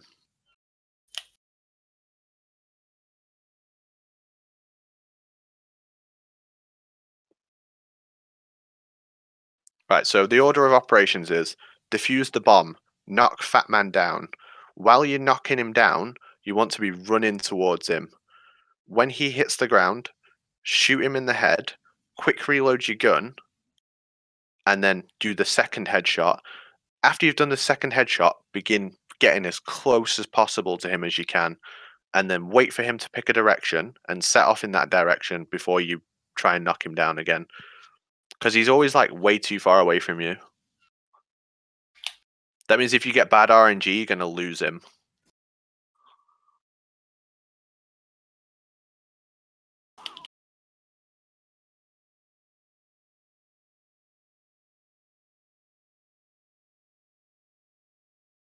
If he that was much better. If he hits you, if he like knocks into you, that almost immediately guarantees that um when he's finished like knocking you, his iframes will be gone. So you can almost immediately start shooting him if he goes through you.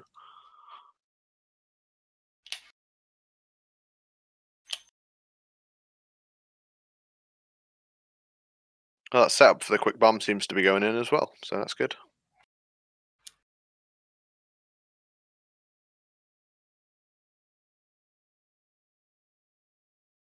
So it looked like you weren't holding L1 there, so that's why you hadn't like kind of like locked onto him. Do your quick reload between the first and second headshots because you don't have to move during that time, and you're waiting for Fat Man to do something, so you have a lot of time. Rather, you're doing it after the second headshot where you already need to be moving towards him.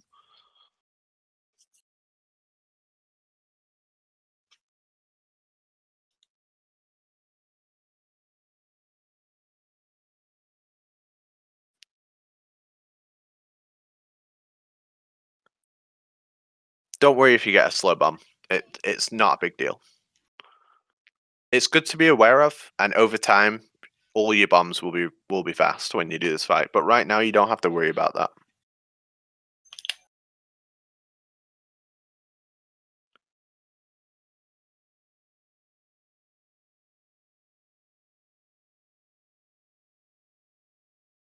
Don't cartwheel. Just move towards him.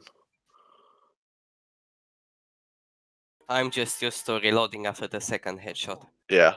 We'll delete this now. We'll get this out in muscle memory now. Between the first and second shot, as I say, because you're waiting for him to do something anyway. It's the best time to do it.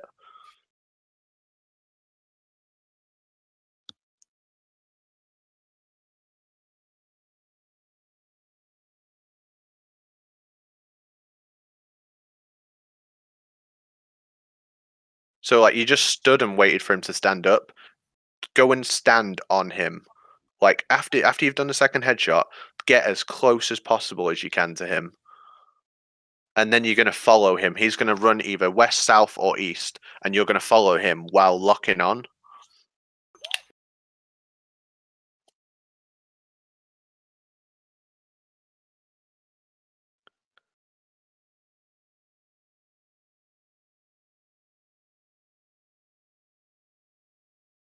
So you were shooting too early. You have to wait for him to get away from you a little bit before you can actually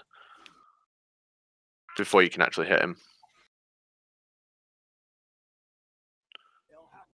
All you're concentrating on doing during that time is making sure he has never got far enough away from you. Like I say, there's iframes, and if you begin shooting right away, he's going to get away from you.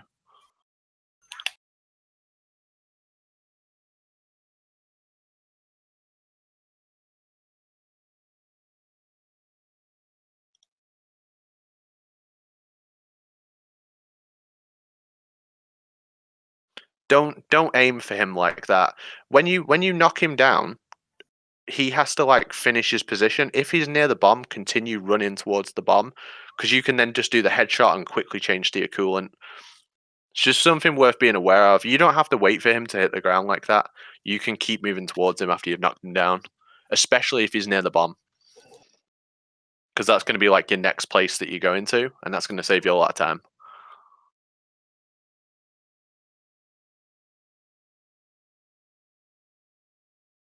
You're shooting too early. That's why you lost him.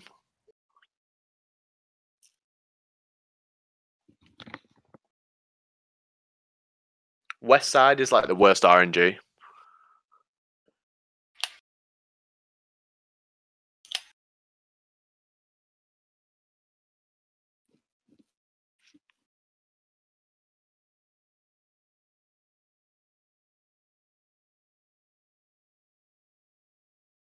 Nice. Good wait.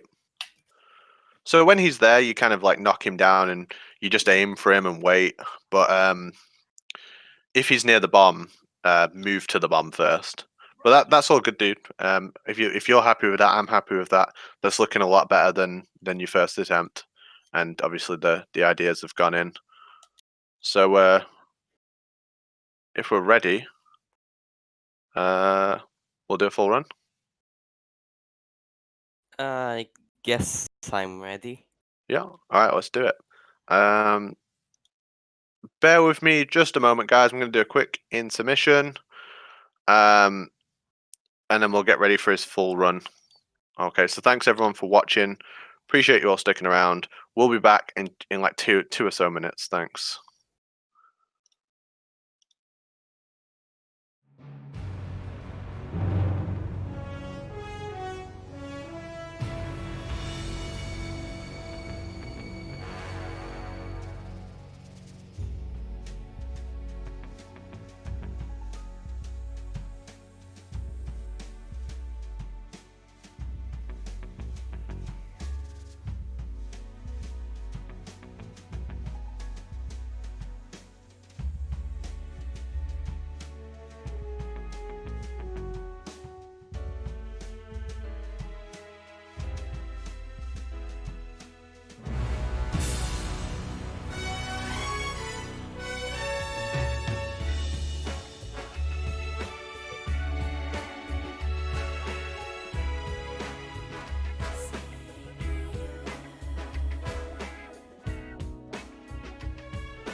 And welcome back, everyone, to I'm No Rookie, episode 5. And that's the wrong layout. Help me choose it. Alright, give me a second.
Like, as long as the concepts and information that I've told you today is going to benefit you in the run, then that's going to be all that matters. Ah, please say choose about. Okay.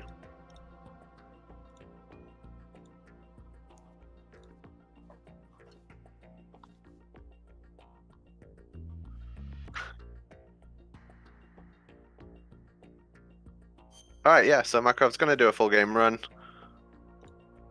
And it's going to be great. I'm looking forward to it. It is. Give me a countdown when you're starting.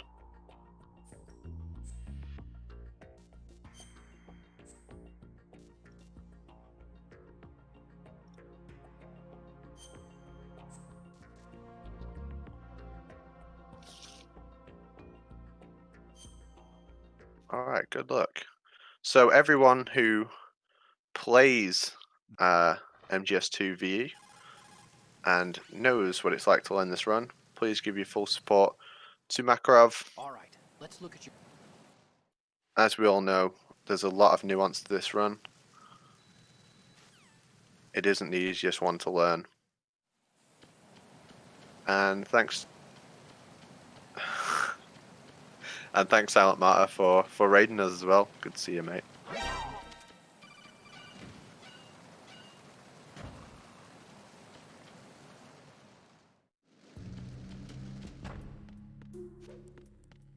Freeze.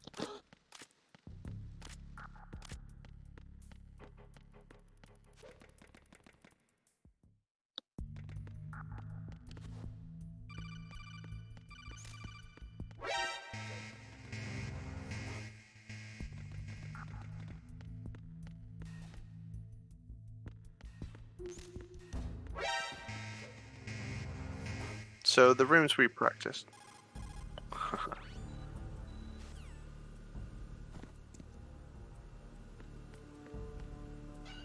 I don't think I can hear you, Makarov, so make sure your mic is set to working when you get a chance. I think it's yeah, I think it'll be muted. You don't have to do it there, it's not a problem. Like whenever you're good.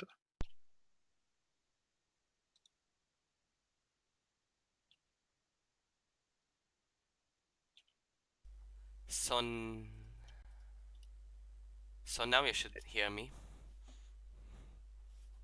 Yeah, it's all good. You good? Yeah, the problem is that I forgot to actually choose my mic as an audio input. Yeah, I thought that might be the case. But you're all good. It doesn't matter anyways. Yeah, it's working now, you're all good. Yeah, well, I've been with the unit since I was yeah, I'll just born. take a death. I grew up on the battlefield. Conflict and victory were my parents. The unit is my life, my family. Snake, what's wrong? Snake.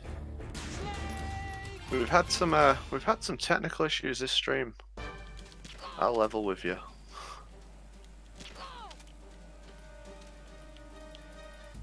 I've been with the unit since I was born. Go I the grew right up side. on the battlefield. Nice. Conflict and victory were my parents. The unit is my Yeah, so Go in out. very easy, the right side is We actually share everything, all the much more bad and all beneficial. the good. Nice headshot. Nice. So that That's a was a right nice side Olga. run back. Perfectly executed. So that was something we learnt during the previous segment of No Rookie. So we went through Olga, Bomb Disposal, Fat Man, Aims, Emma Escort, EF Connecting Bridge, After Vamp, and the Jejunum. So those are the parts that we focused on learning. That was an excellent right side Olga. That's exactly how it should look. Me, I don't go for the devil stuff.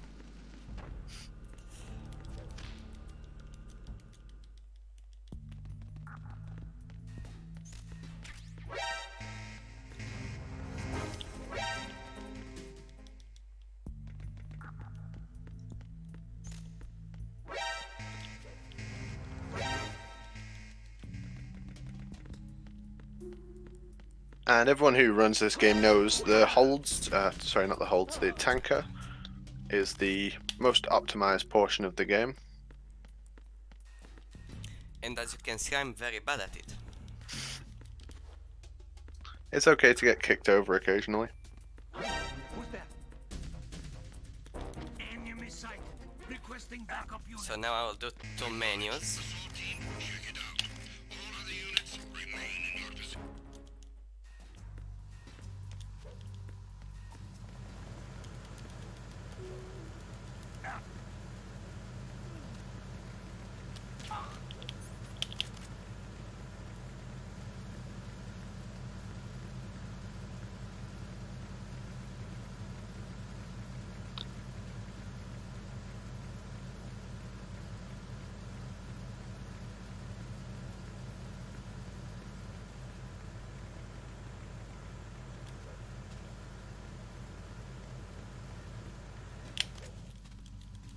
So how long have you been running this for, Makarov? It must be like a matter of weeks at this point.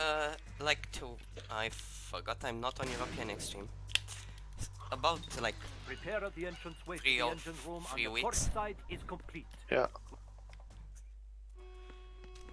And you've been doing some Euro tanker as well. Yeah. All non-essential personnel report to the holds in 10 minutes' time for the scheduled briefing session with the Commandant. You are ordered to continue manning your posts until that time.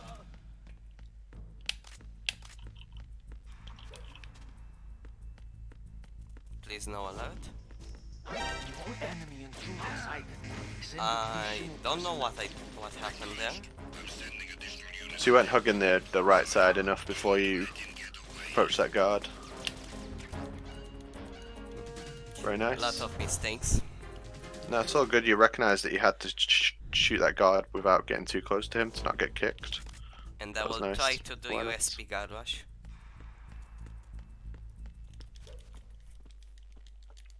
So we know that USP guard rush is much faster than the M9, because as each guard is eliminated, it allows the next guard to spawn in much faster.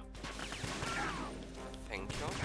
Thank you. And that guy is not cooperating. So the guard behind the box is kind of the key to doing this whole room fast. And the dual shock 4. It failed me there. I pressed square and it didn't fire. You're all good, that was absolutely fine. Ladder glitch, hopefully.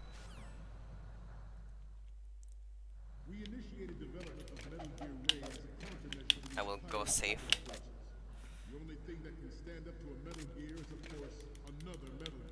Nice. And I won't, hopefully I won't miss that shot. That was nice. Snake, respond. Yeah, so hold 1's one of the tougher rooms in the game because we have forced game over if discovered, which means that if we touch any of the Marines, we instantly get a game over. And this room is really infamous for all very easy players. I don't know what's wrong with me.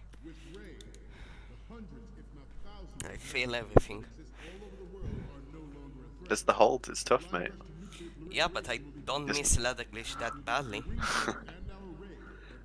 Well, it's your first time, you know, doing a focus run on yourself on the channel. It's okay to be nervous. So I will play extremely safe, because I don't want to risk anything. Yeah, that's something that many runners will do in races, where they'll just be as safe as possible with this room because of the force game over if discovered situation. That was nice. Ours is not the only military project devoted to Metal Gear development, but it cannot be more different in nature from the Navy's. Theirs is a program that will add fuel to the uncontrolled fire of nuclear proliferation. We're going to take all the photos from 3 spots. They look good to me.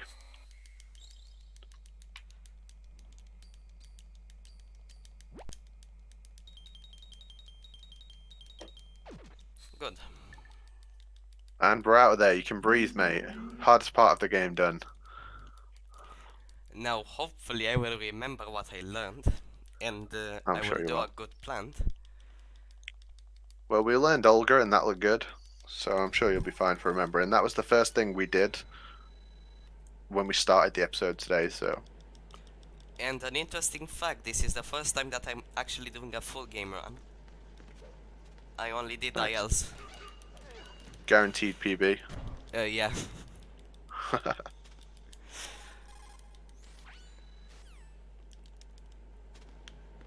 Just like MGS3, which I finally learned yesterday. Yeah, you've been fully grinded Metal Gear.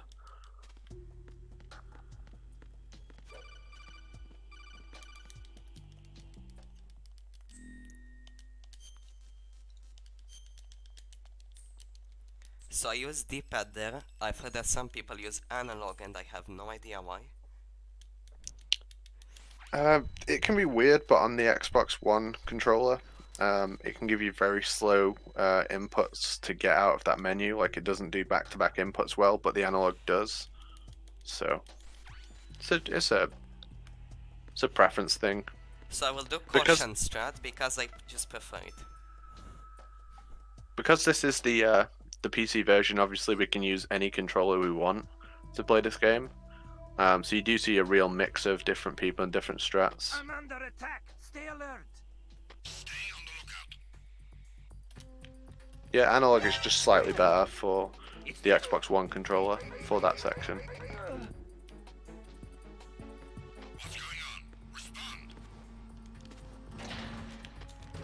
This section you're kind of on a timer because you have to wait for this elevator to come down anyway. Yeah, I had a bad roll there. I crouched by accident. As I say, you want to avoid cartwheels while you're learning. When you're trying to go for very specific cycles in rooms, if you begin like cartwheeling too much, you can mess up the cycles from the time you lose.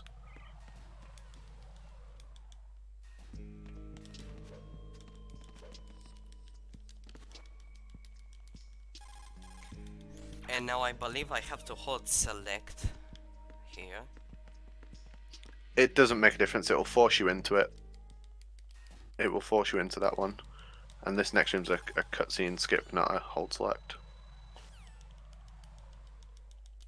It's after the strut A bomb, where you hold select after going through that door.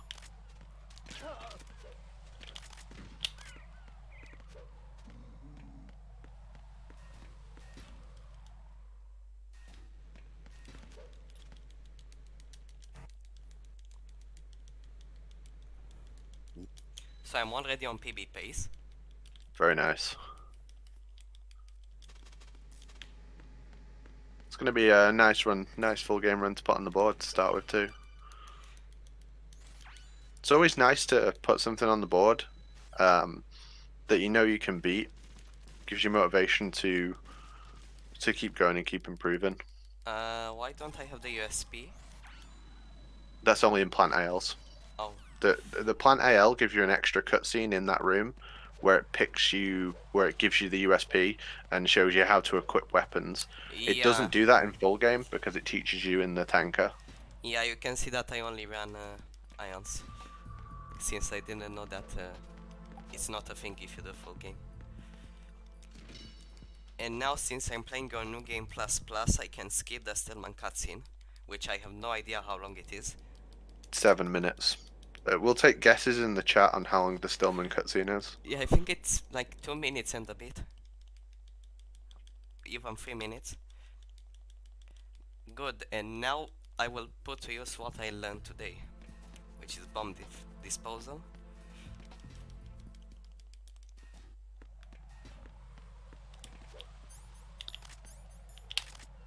Nice.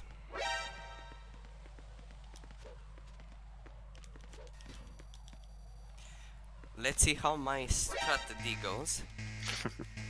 It's a very tricky room.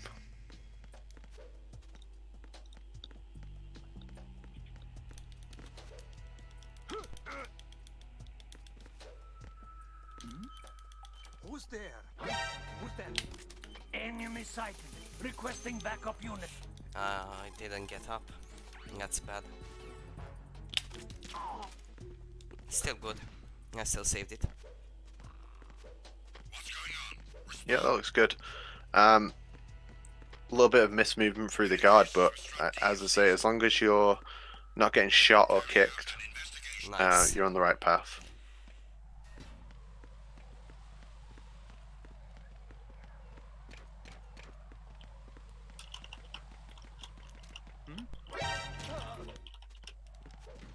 Well, I messed that up. Too many cartwheels. Yeah. I still have to get cartridges out of my muscle memory for now. Yep. It's really good to forget about them for a while and put them in later. Nice. Like, there's rooms where I showed you where to do them, and that's where they were important.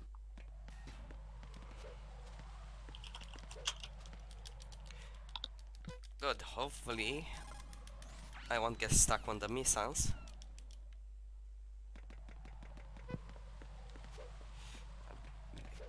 I will play safe.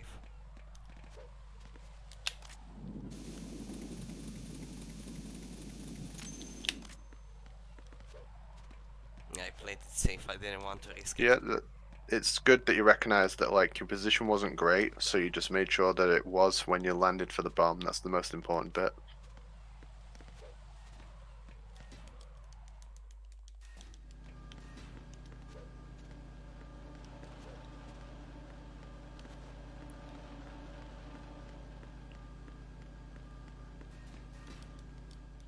EF.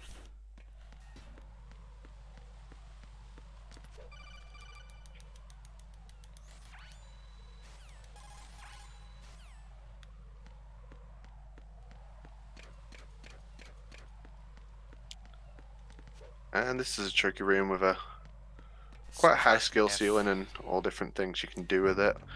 But it's good to just know the path to get around the mine safely. You can also use the M9 to detonate the mines, but it's just difficult. Who's there? The common thing you see people do is doing like tricky cartwheels into prone to pick them up early. I pick them up only on my way to Fatman. I pick only That's one. the best way. Yeah.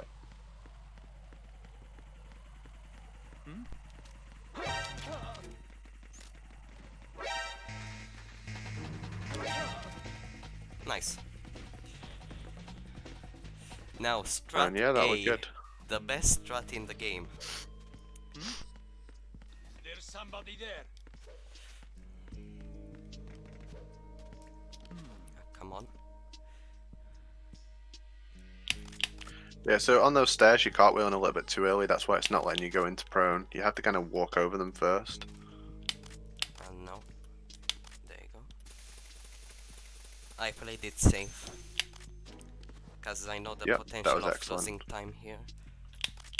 Yeah, that was excellent.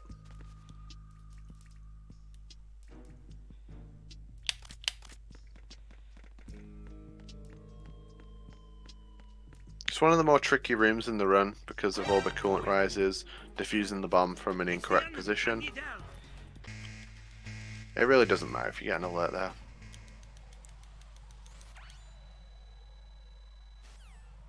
And you held select. Very nice. I remembered.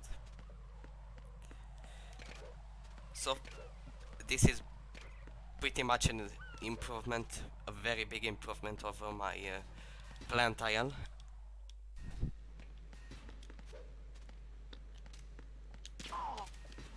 Come on.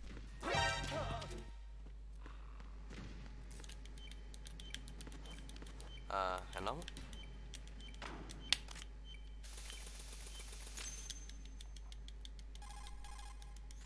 Don't worry about minor stuff like that. That just comes with time. Yeah, I mean, I'm going to save minutes. Definitely not seconds. I'm not at that point yet.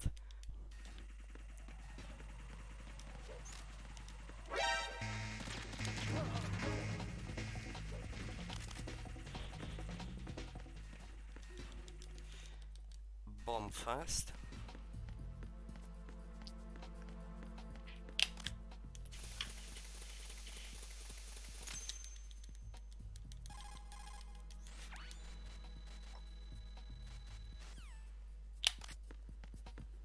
I did it from a bit too close, but it doesn't matter.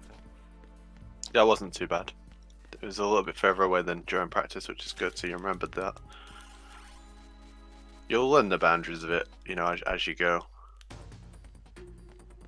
It's faster to defuse the bomb before grabbing the sensor, because grabbing the sensor first We'll and make then a stop for defusing 1 the bomb. second right here at the start of BC.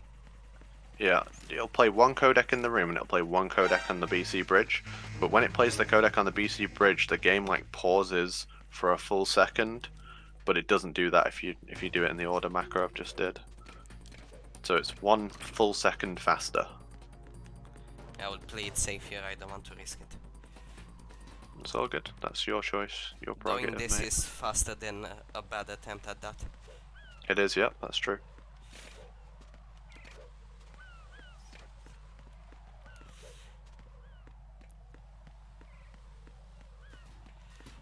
Now I'm going to move on to the first boss of the game, which is Fortune, also known as the autoscroller.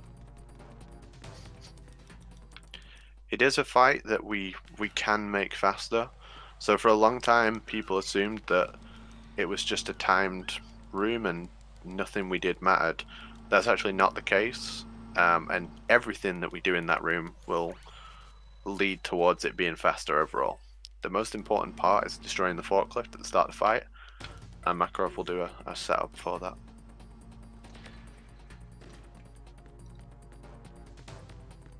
But for now I have to defuse 1 more bomb.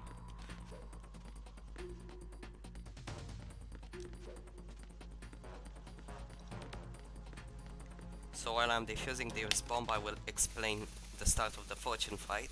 So what I'm going to do is I'm going to turn to the right and do 3 punches, then crouch. That will manipulate the AI of Fortune, and it will make her shoot the forklift faster. Here I'm going to try to roll into. Yeah, that was nice. Nice. So Fortune. I think I'm going to get hit. It's a bit too much to the right. Yeah, if she hits you with the debris from this forklift now, it does actually cost you quite a lot of time. Yeah. Yeah, usually So she do won't 2 destroy the punches. forklift now? Or she might do. It's slower, but I usually do 2 punches because I'm very bad at doing 3 punches. It was the very last movement that you did that affected it. It was after you would crouch. Before you crouch, you pressed up. Like, always crouch after doing the 3 punches to the right. That would have been okay. You don't even have to face forward. I just like to face forward, but it doesn't make a difference. Yeah, I usually do 2 punches because it still works if you do 2 punches, or at least for me. But this is all just time saved for later on your next run. Yeah, I mean, I'm not going for a world record right now.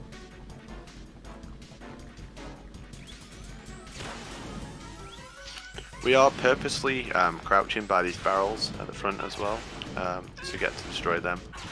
she has to destroy them. She normally does it as part of her ending phase. So I try to answer the Should codec. never, yeah, you should never try and go for frame 1 on that one, because occasionally after the debris falls, she'll reload before the codec even plays. So it's always better to be late on it than early. Yeah, I will keep that But it's in something, mind. yeah, it's something you'll just get used to. And I missed it. How? I don't know. Don't ask me. Well, you know you've got the chaff, which is good. You don't want to go without the chaff. If you blow up to the first claymore, you always have enough iframes to just walk into the second one without getting hurt. Yeah, I don't like to risk it. It's just me. I must Safety hug conscious. the right, because if I hug the left, that guard is going to see me. Yep, it was originally, I think, Tyler who told me that when I was first learning the game.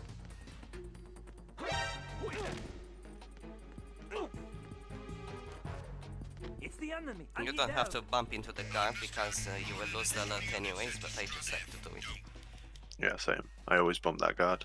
And now I'm going to pick up a claymore.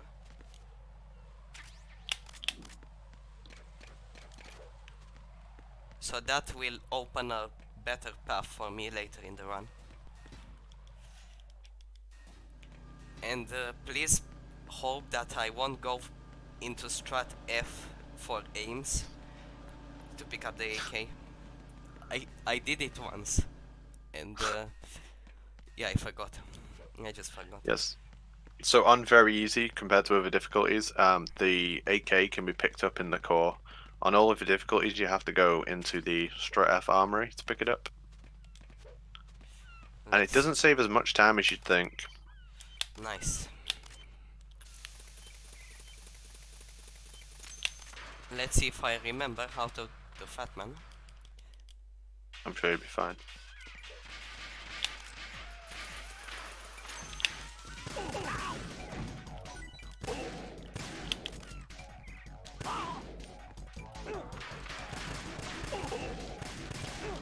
Come on. Ah, god damn it. I was so close. So you were shooting a little bit early again, but don't worry about it.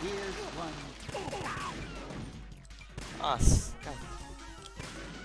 Yeah, generally after he's done a pattern, he will go to the, he'll go back to the last remaining bomb to, like, defend it. Unbelievable, but anyways. You had all the right ideas, so that's fine. And you kind of looked out, you had, like, fast bombs on both.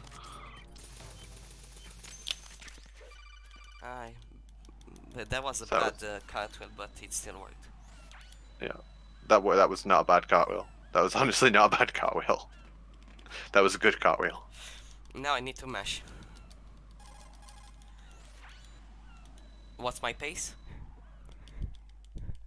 We're on 25 minutes RTA, but we normally use the in-game time splitter on this, so that paints a much better picture of the actual pace. Yeah, that's an alright pace. Not a good pace, but not bad. You're doing absolutely fine. You know, this is your first full game run. Don't worry about it. Everything about the Fat Man was fine, apart from when he moved to the west, you started shooting him a little bit too early. Yeah, I need to get that out of my head. So by the time his iframes worn off, you had used a lot of the bullets in your clip, and then you had to reload. Shell. Go into the shell. Yeah. No Strat F, only the shell. Here I need to use D-pad because it's much easier to dodge a couple of mines. Ah, so close. Yeah, so I got scared and I held down for too long. Don't do that. Here I must hold select because there's another mandatory codec. I mean, that was good. You hit the claymore, but you got down the bridge without being shot, so... If you get shot on that bridge, they can knock you into the water, so... It's like another room where you can end up with a game over because of it. Here I will try to roll into the guard. Nice. This is the only elevator where you have to press it only once.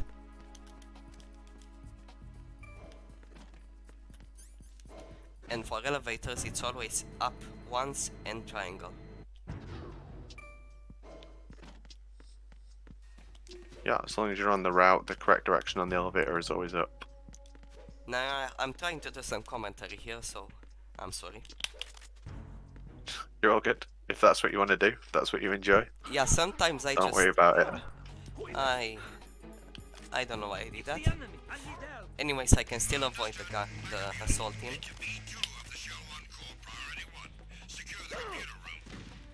Alright, then apparently not. Yeah, because you need to stay in the bottom right corner until the alert changes to evasion. Yeah, Because once the alert is no longer an evasion, that's when the guards won't see you anymore. So you need to get away from them, because otherwise the alert will keep refreshing. Yeah. So rather than shoot them, it's much faster to just be away from them. Yeah, just don't do what I did. I was just stupid. That's all good. You could have lost a lot more time there than you did.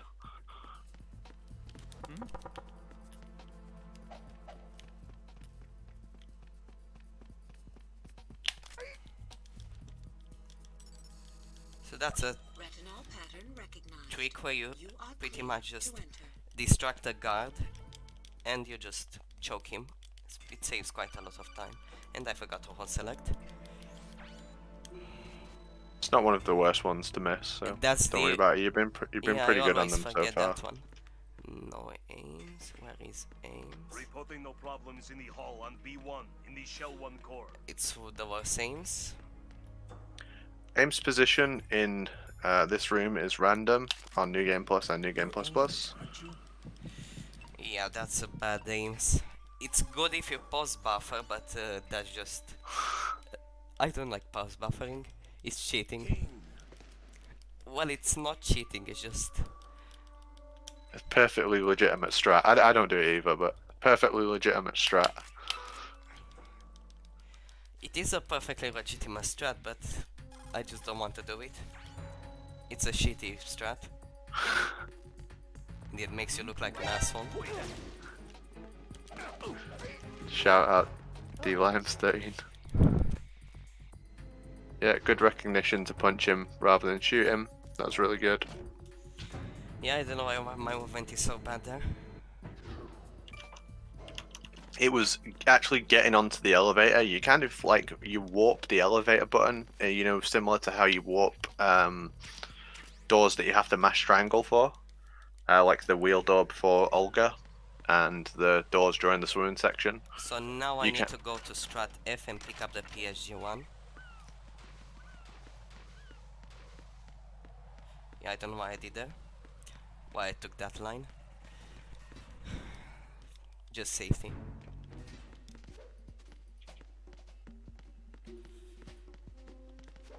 And hopefully I will get a 4+1 Harrier. I would be mad if I don't get one. I practice this so much. Jonas, what he was talking about there with the aims position is a strategy that some PC players do is when you first enter the room, you go into first person view and you press start. While you're paused, you can see the majority of the room and you can actually see where aims is. And while that's happening, the in-game timer is paused. So we use the in-game timer to decide which run is faster. So they're essentially abusing the in-game timer in order to find aims quicker. So if you've got a really bad aims, you can see him right at the start of the room, rather than going all the way around to find that you've got the worst possible aims. You would actually see him while you've got the game paused. It's a pretty recent strategy, and as I say, it's only works because the in-game timer is paused while you're in the pause menu. So here I won't equip the chaff. I don't do that. I always equip the chaff near the ladder. It's just a preference of mine. I don't know what I did there. Just being bad at the game. I forgot that you can do this. Don't blow up the bridge. So I will play it. Oh, that was close. So I forgot to take a step in front of me so that I can actually hit the last sensor without moving. Did I just see the cipher blow up and the bridge not blow up? What was going on? Yeah, the cipher did in fact blow up. but the bridge didn't. Don't ask me how that I've happened. never seen that. I've never seen that before. Can someone clip that? I'm not complaining.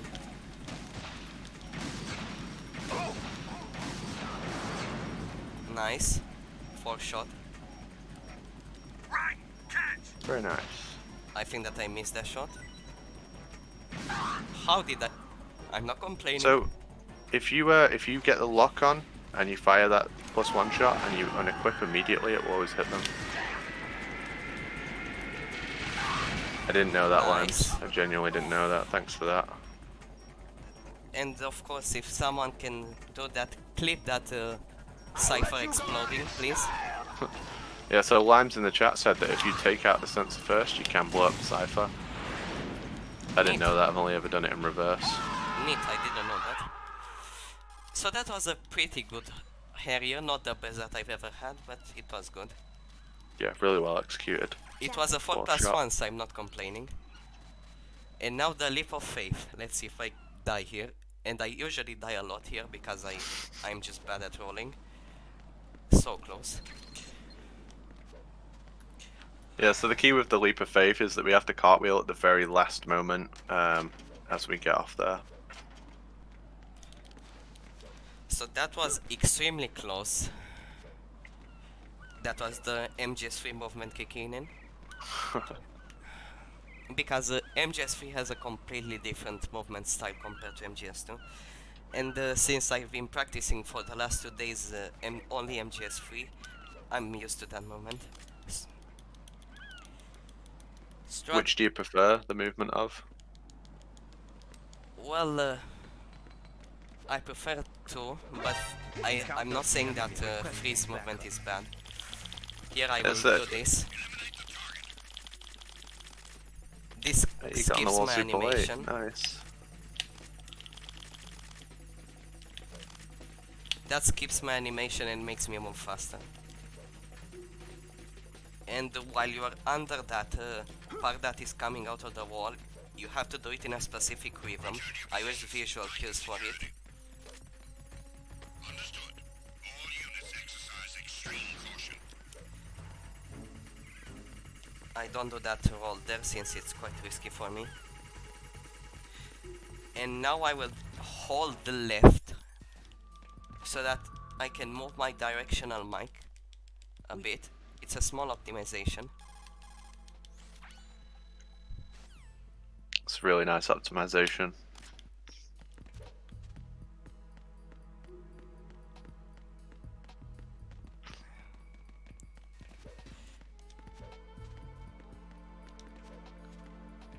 And I will pick up the Nikita now.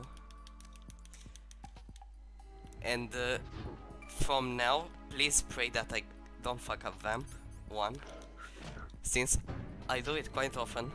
I don't know how I get so lucky in runs, but this one is not that lucky, so I will probably fail it. It's been really good. Yeah, you had some like minor mistakes in the hold, but it's been a really, really good run so far. I've enjoyed it a lot. Yeah, it's enjoyable. The run is enjoyable, I will say that, but now if you use the right joystick and move it back, you can do that instantly, which is to change direction.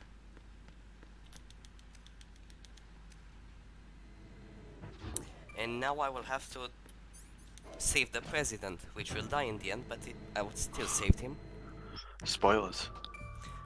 It doesn't matter, it's a speedrun anyways. You don't watch it for the story. That bad roll. That's a very bad roll. Good. I will switch to the Nikita. And please don't hit the president. I did it once in a run. And it loses quite a lot of time. Nice. What are you doing? That was a good president. You can kill him on very easy if you hit him twice. Yeah, but on other difficulties you can kill him with one shot, I believe. Yeah. Mash.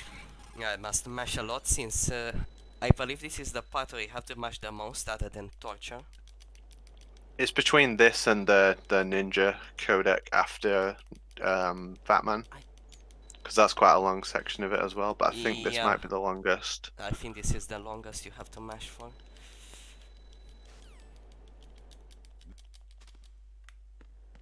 And I will have to mash here again.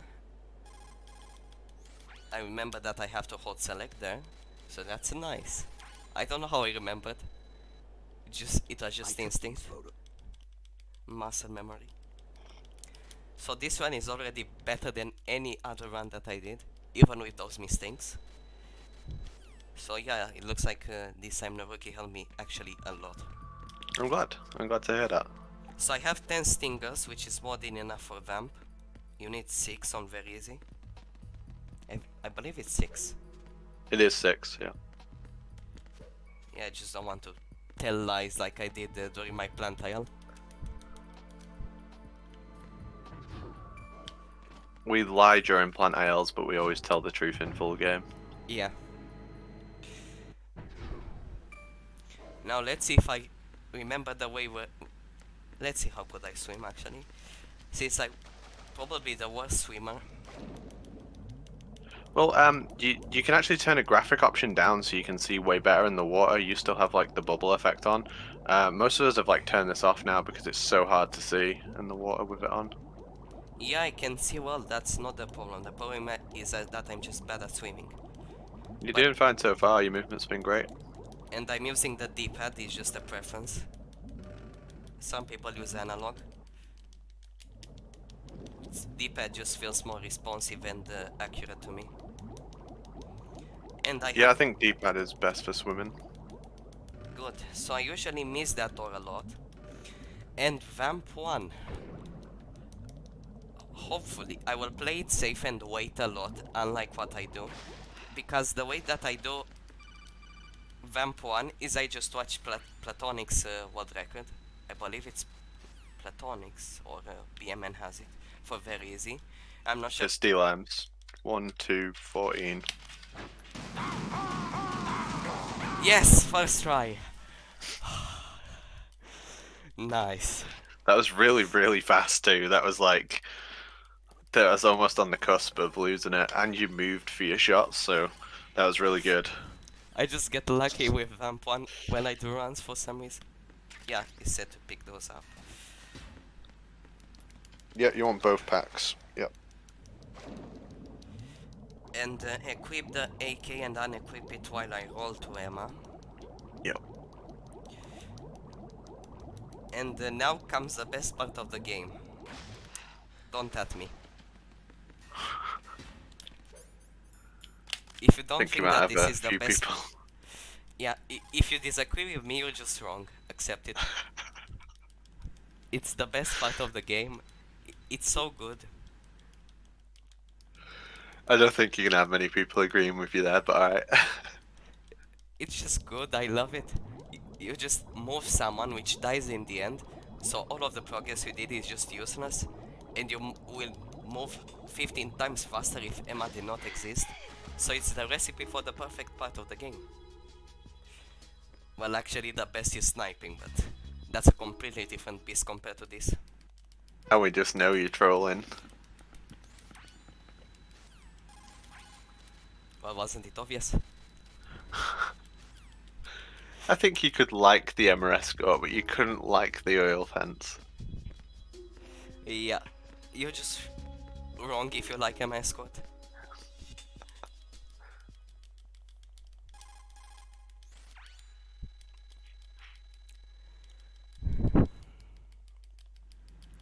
I like sniping in concept, but the execution is just horrible.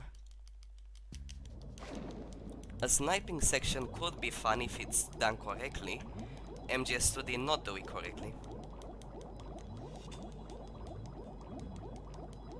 Oh. I agree, there's not a whole lot to do during that section. That's the main problem with it. That was some questionable swimming from me. Yeah, just forget about that. Don't click it. Forget about what? I don't know what you're talking about. Exactly, perfect. So, I need to keep her health above A, and it's miles above A, so there's no problems there. Yep. So given what I saw, I think that I'm about 40 minutes in. That's my Yeah, estimate. 42. Yeah, that's a bad pace. That's an extremely bad pace. No, you're thinking of the IGT timer. The RTA is different because Yeah, it I doesn't need to stop remember during that. loads. Yeah, it's RT. I have to keep that in mind. Now, if I fail this, I will just M9 the guard. But hopefully I won't fail it. Yeah, I think I'm late. I'm definitely late. So just go behind him in 8K or like. That was questionable, but I'm not complaining. Okay, you're free. That You doubted was, yourself. You made me doubt you. Yeah, that was extremely risky. Yeah, that was bad. It's not bad if you get through. Yeah, and I'm not complaining. I'm just saying that is questionable. And I'm definitely not going for this one. Or should I go for this one? Yeah, I'm already Yeah, late. go for it. Go corner and then straighten out. You were fine last time you did it. Oh, alright. Emma bump. And I swear Very to God nice. that I will fail Emma bump. Yeah, I think that's good. Yeah, it's good. Hold Yeah, on, that's fine. Yeah, that whole part was questionable. But again, Hey, if you're free, you're free. Don't worry about it. exactly, I'm not complaining. Why should I complain? Nice. It's only that cipher. Now let's see if I actually remember how to do the coolant thing here. Since I usually forget it for oh. What? Is that guy going to spot me? No, the guard will never see you. It's the cipher that'll see you if you're too slow, but you should be fine. Good. So I actually remember that I have to listen for that sound to play 3 times. And I believe that here I'm good. Yeah, I remember this time. I don't know what I had in mind last time. I just forgot that I can do it from there.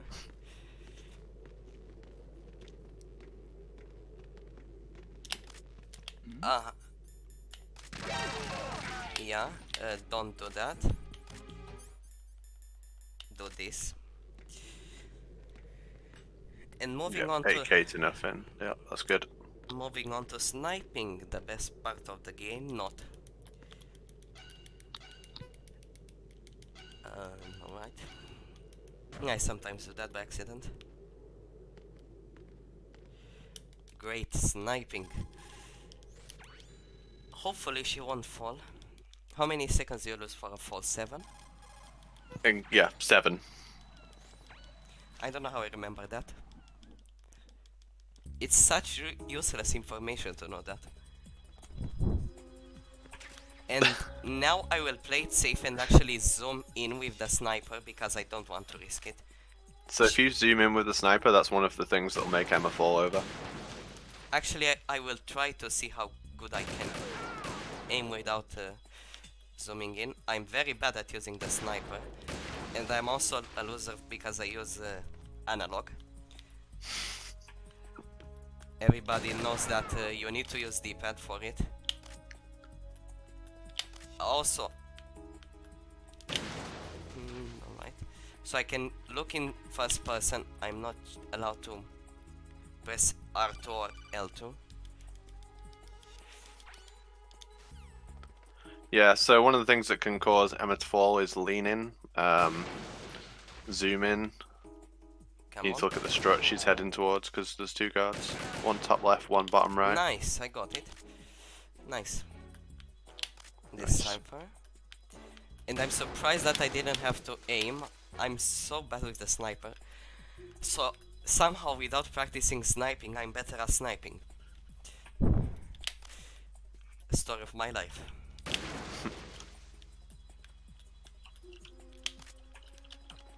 And you also have to stay in this specific spot, which Yeah, you can move to you can move to just pick up the ammo, but then you have to return to that spot again. Yeah, I would just pick it now because I have free time.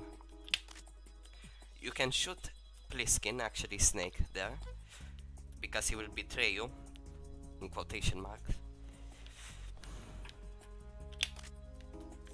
Yeah, why not? It doesn't lose me time.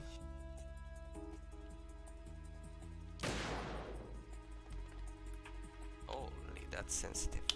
Yeah, I'm not going to. Yeah, the only thing that can lose you time in this place is getting an alert because Emma stops, and pointing your being in your menu obviously loses you time, and pointing the D mic at the second tower and getting the extra codec. So the additional codec is actually way longer than if she just walks around normally. Yeah, so you want to do as little as that as possible. You can look in first person, you can use the sniper, but not zoom it. The only thing that's good about sniping is that it's calm. It's calming, especially the music. It can give you some time to really reflect on your run as well and just calm down if you're on good pace. It can be super useful in that respect. Just like in my case. Nice. Nice. That was good. So now hopefully I will get I'll get the Makarov special, which is the no zoom vamp first try. I always got that in runs. I only failed that in practice, but since this one is so good, I will definitely fail it. If I fail it, I can save it, and it's not that big of a time loss. It's a big time loss if you move your sniper everywhere and you do everything except hit him. aka the JMC special. Exactly. The opposite of what I do. So I don't know. I'm not the best at Vamp 2, I always zoom fully in. So I don't know if I should at least attempt to do the no zoom. Yeah, attempt it. I mean, I cannot lose time because I'm not comparing against anything. So technically, it's impossible to lose time. Practically I can. I believe. Technically I cannot.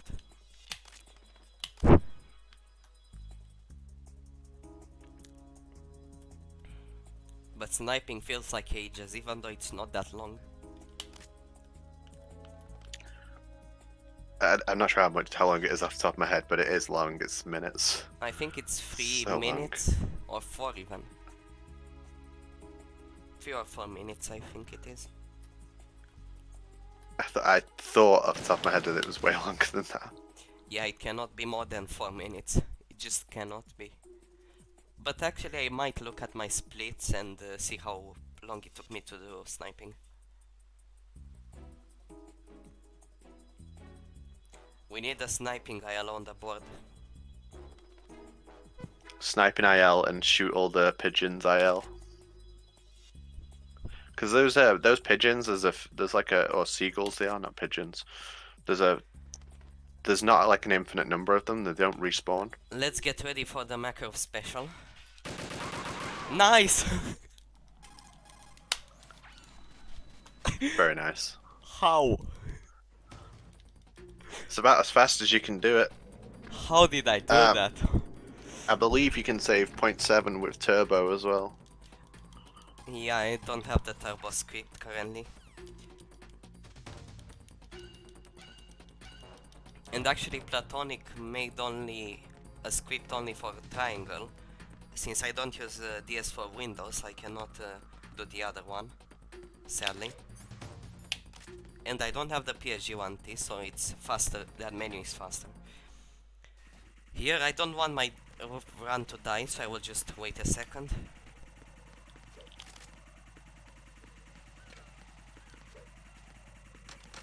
Don't quick reload on the bridge, fire your whole clip, and be on the north. Nice, I did it. Very nice. So I lost a second, but it doesn't matter. Much better than getting a continue there, because obviously continue will send us all the way back. Yeah, I don't know which is the worst place to get a continue. It's either Jejunum or this one. I don't know which is worse. The Jejunum's worse. If you fall down the gap in the Jejunum with an alert, you can lose about 30 seconds because you get shot the whole way going to the door and you have to go the long way. So here you don't have to do anything. While, hasn't it? Jack the Ripper. You can mash, but it does not affect it. You cannot die here. You know this fellow? Not even You using the remember me, trainer, don't you would you? just literally cannot die here. High concentration of cerebral impact. I believe that Have they Platonic altered your tested it memory with the too? trainer, and it's just impossible to die. And here I have to call Rose, since it's a bit faster. But first I must speak with Olga. She's not dead, even though I shot her during tanker. You can't keep this up. They're bound to find you. Listen, I'll free you in a little while. Brace yourself. Yeah, we need to brace ourselves. So I have to call Rose.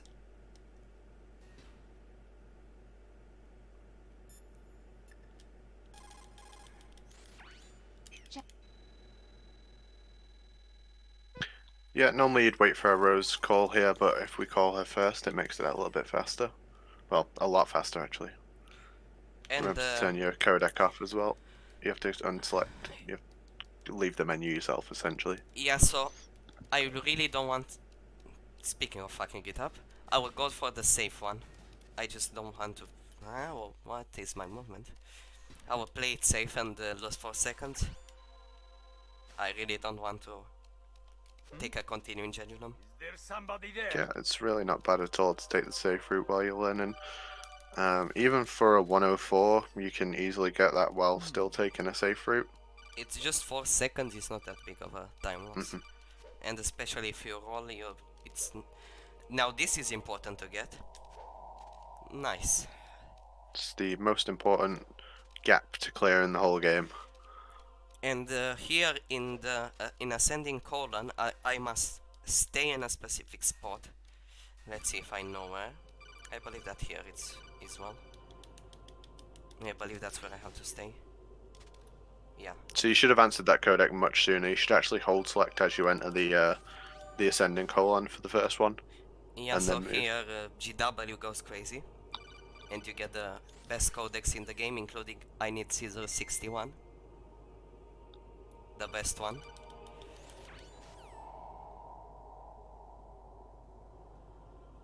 So I believe this is Rose. No, the next one is. And here I must swipe immediately. It's important to swipe immediately, because otherwise you lose a lot of time. In the background there's a 45-second countdown timer, but it won't start until we slash the sword at least once. And they also The game have to wants to stay check. in the north. It's important to stay in the north. Yeah, as long as you don't go beyond where Snake is. If you're south of Snake, this room can't progress. And let's see if I can do Tango skip. Oh no, I forgot something. We didn't do Ray fight, so I think that I will miss the left Ray. Oh yeah, sorry, it's got lost off the list, I guess. Yeah, well, it doesn't matter, it's not a big time loss, especially on very easy. If you miss the loop on European Extreme, then that's an insanely big time loss. But on very easy, you don't lose more than 6 or 7 seconds.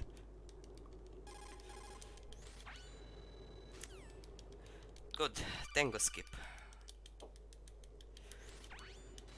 So I will equip the AK and shoot the Tangos.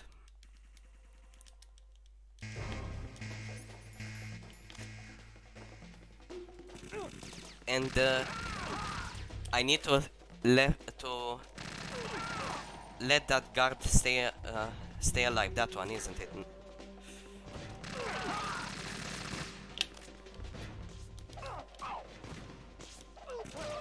Yeah, please just. Nice. Still a bit soon when you let go of your first one, but that was good. Second try. Yeah, it was a bit soon, but it's not that big of a problem. Great. Now let's see if I remember that Oh yeah. Let's see if I remember where to aim. I believe it's here. Or even a bit lower.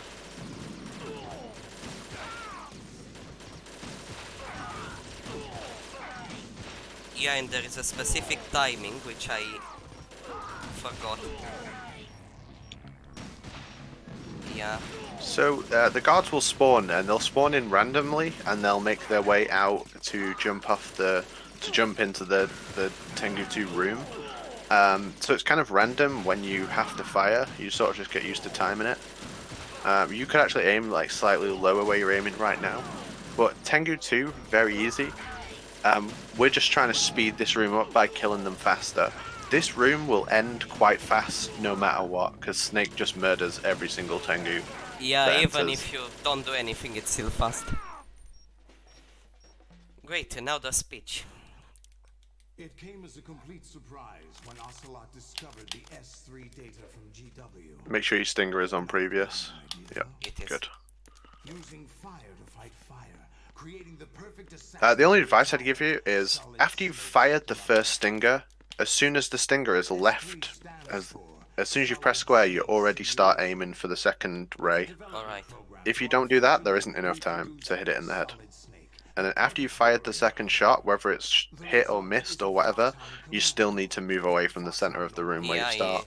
I know that since I fail it a lot. So I'm used to what I need to do. And here Solidus is wrong. It's not Solid Snake simulation. It's a simulation for societal sanity. Yeah, Metal Blade. I know for a fact that MGS2 with the V's fix that we use can be running 4K. I'm not sure about MGS1, probably, but there may be an MGS1er in the chat who can answer that better than I can. Yeah, I don't play at max settings, it's just a preference. I just don't care about graphics. Yeah. I don't speedrun for the graphics. You ran from it, and now you've been led back. So hopefully I won't miss raised. And even if I miss again, it's not the biggest time loss in the run.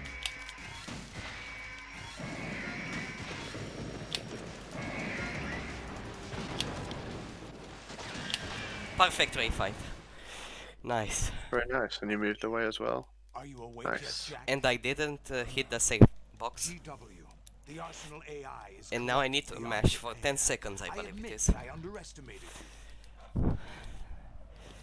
And after that I'm on to the final boss, which is Solidus, and I think that I'm underestimated.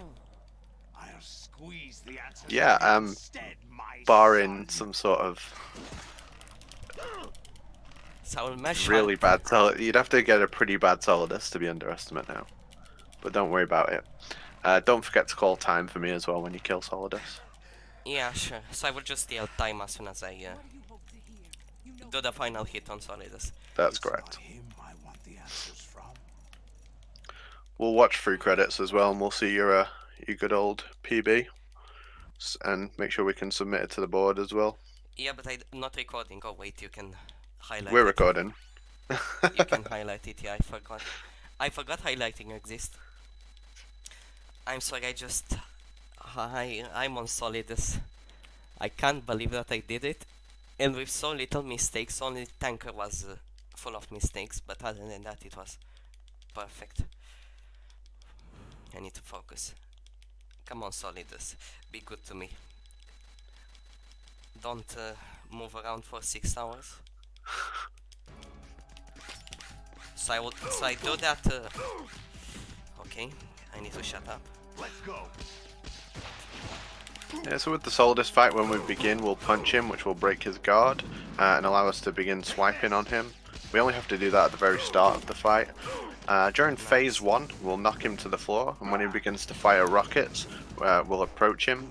We have to be at a certain distance to allow the... if we're too close to him, he won't do rockets, essentially, and we have to bait those. Get ready in with phase time. 2. Yeah.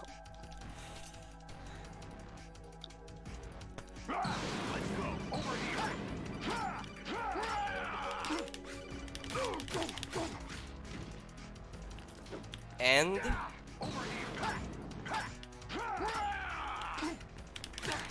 Time. Well done, Makarov. How, Thanks for what is the time? so 102.34. Yeah. So Thanks with for blessing credits, us. that's like a 110 with credits. I remember now. Or 111. Today is the day. We'll see when we get there.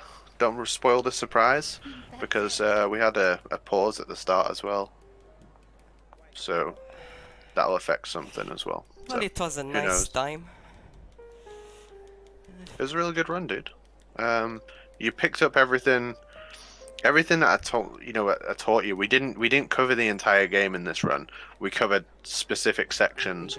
All the sections that we went through, you performed them really, really well.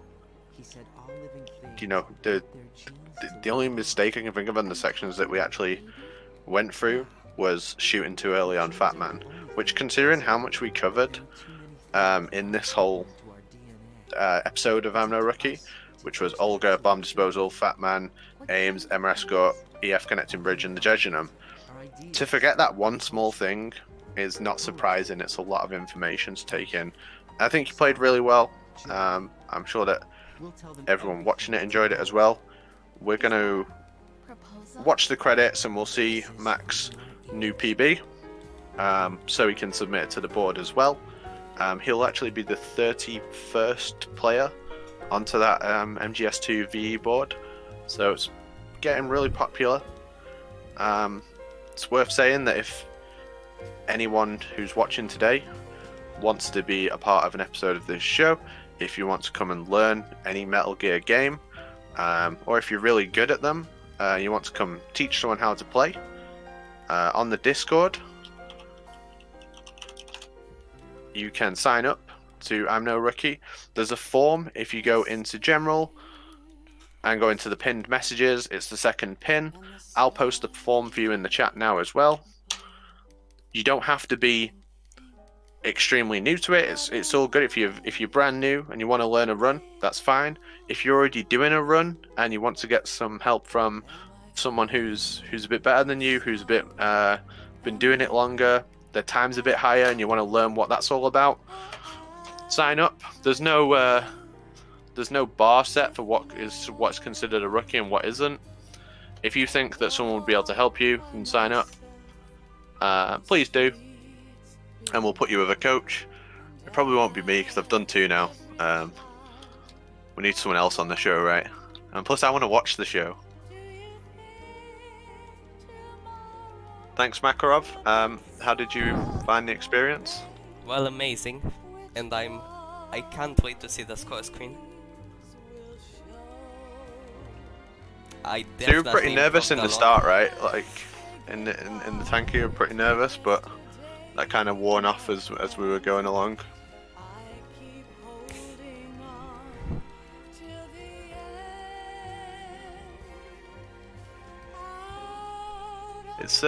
It can be intimidating, like doing a run on the channel.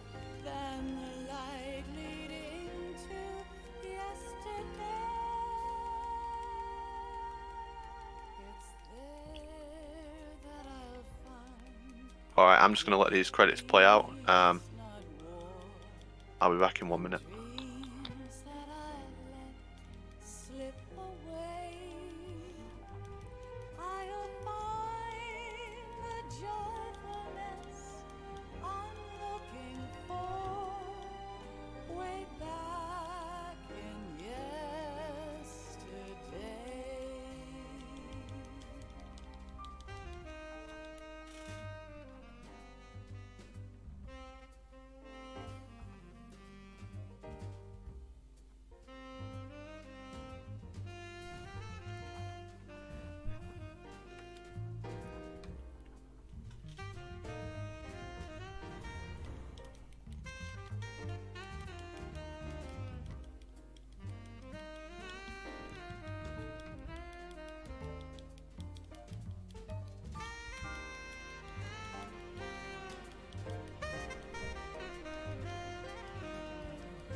I fall to my knees. I cry and I cry. Love, do not pass me by. Happy ever after. Please stay for a while. Make time refuse to fly. Yeah, Martha, I'm already learning MGS3 on PS2, and I've already learned it, so expect some very easy runs in like a week.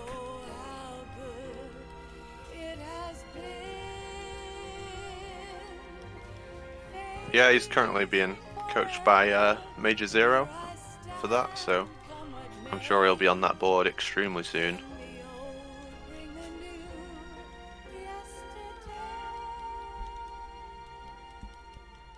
It's there that I'll find inner peace, not war, and dreams that I let slip away. Thanks for everyone who followed the Twitter, by the way. I know I go on it about it. I know I go on about it a lot, and I just want you to know that I'm never gonna stop.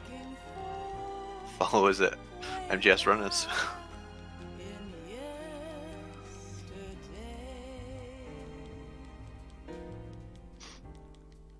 Well, Martha, you can always ask Major. Major is very happy to help. Yeah, Major's got some really good PS2 times. He just hasn't got round to throwing them up on the board yet. I don't think he's got a run he's happy with, but he's produced some really, really good times. And he's an excellent coach. I mean, I learned the whole game, including boss fights, in just 2 days. Yeah, Major is an excellent coach. And especially like the Shago Hod loop, I learned it in 15 minutes because of him. And perfectly, without mistakes.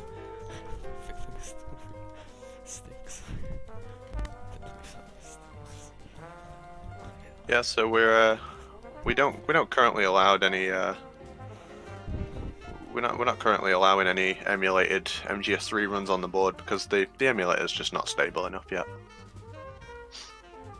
Maybe in the future with updates and stuff, like we'd like to have it on there. It would be great if more people could have access to MGS3, but it's just not good enough at the moment. Yeah, if there was like a great emulator, it would be allowed, but all of the emulators are pretty bad.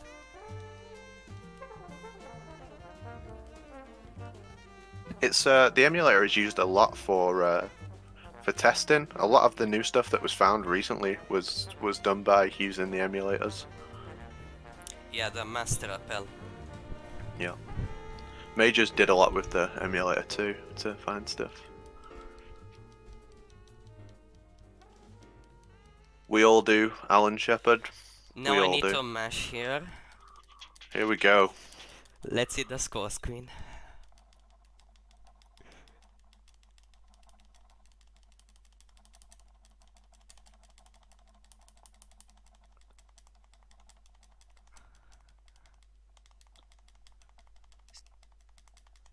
Let's see it. 109. Did I beat Birish? You did, but he's just started running, he might get a sub 110 today, so who knows, he might be on you. Nice. So, what is that under 20? Give me a second. So, we are entering the board at 109 at 21st place. So, as I say, this board is very, very competitive, and the next marker for you to beat, to go 20th place, would be to beat Underwater Smoking at 108.09. And you can do that if we just remove the 2 continues, you'd be well on your way to that already.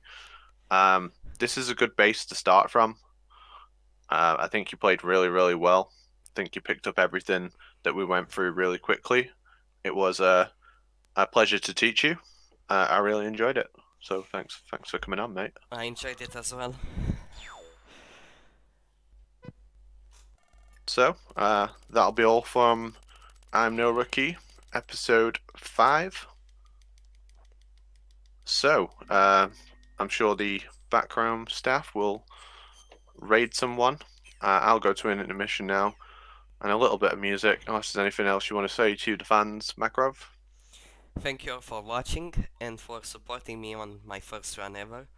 It helped me a lot, and thank you a lot, Apache. This helped me a lot with the strats. Yeah, you're very welcome, dude. Thanks everyone for taking part. We'll see you on episode 6. I'm sure it'll be very soon. But before any more episodes of No Rookie, the next event we have will be the relay race, which is the 12th of September. So in 2 weeks, we'll be having 2 teams, which is the Survivors versus the Wanderers. And that's 5 games, over 7 hours of entertainment. It'll be multiple back-to-back races. You can find all the details on the Twitter. Please check it out. Check out the amazing promo made by Mayu. And good luck to everyone who's on the Wanderers, because Survivors is going to get beat, basically. I'm on the Wanderers, by the way. Alright, thanks guys. Catch you all soon.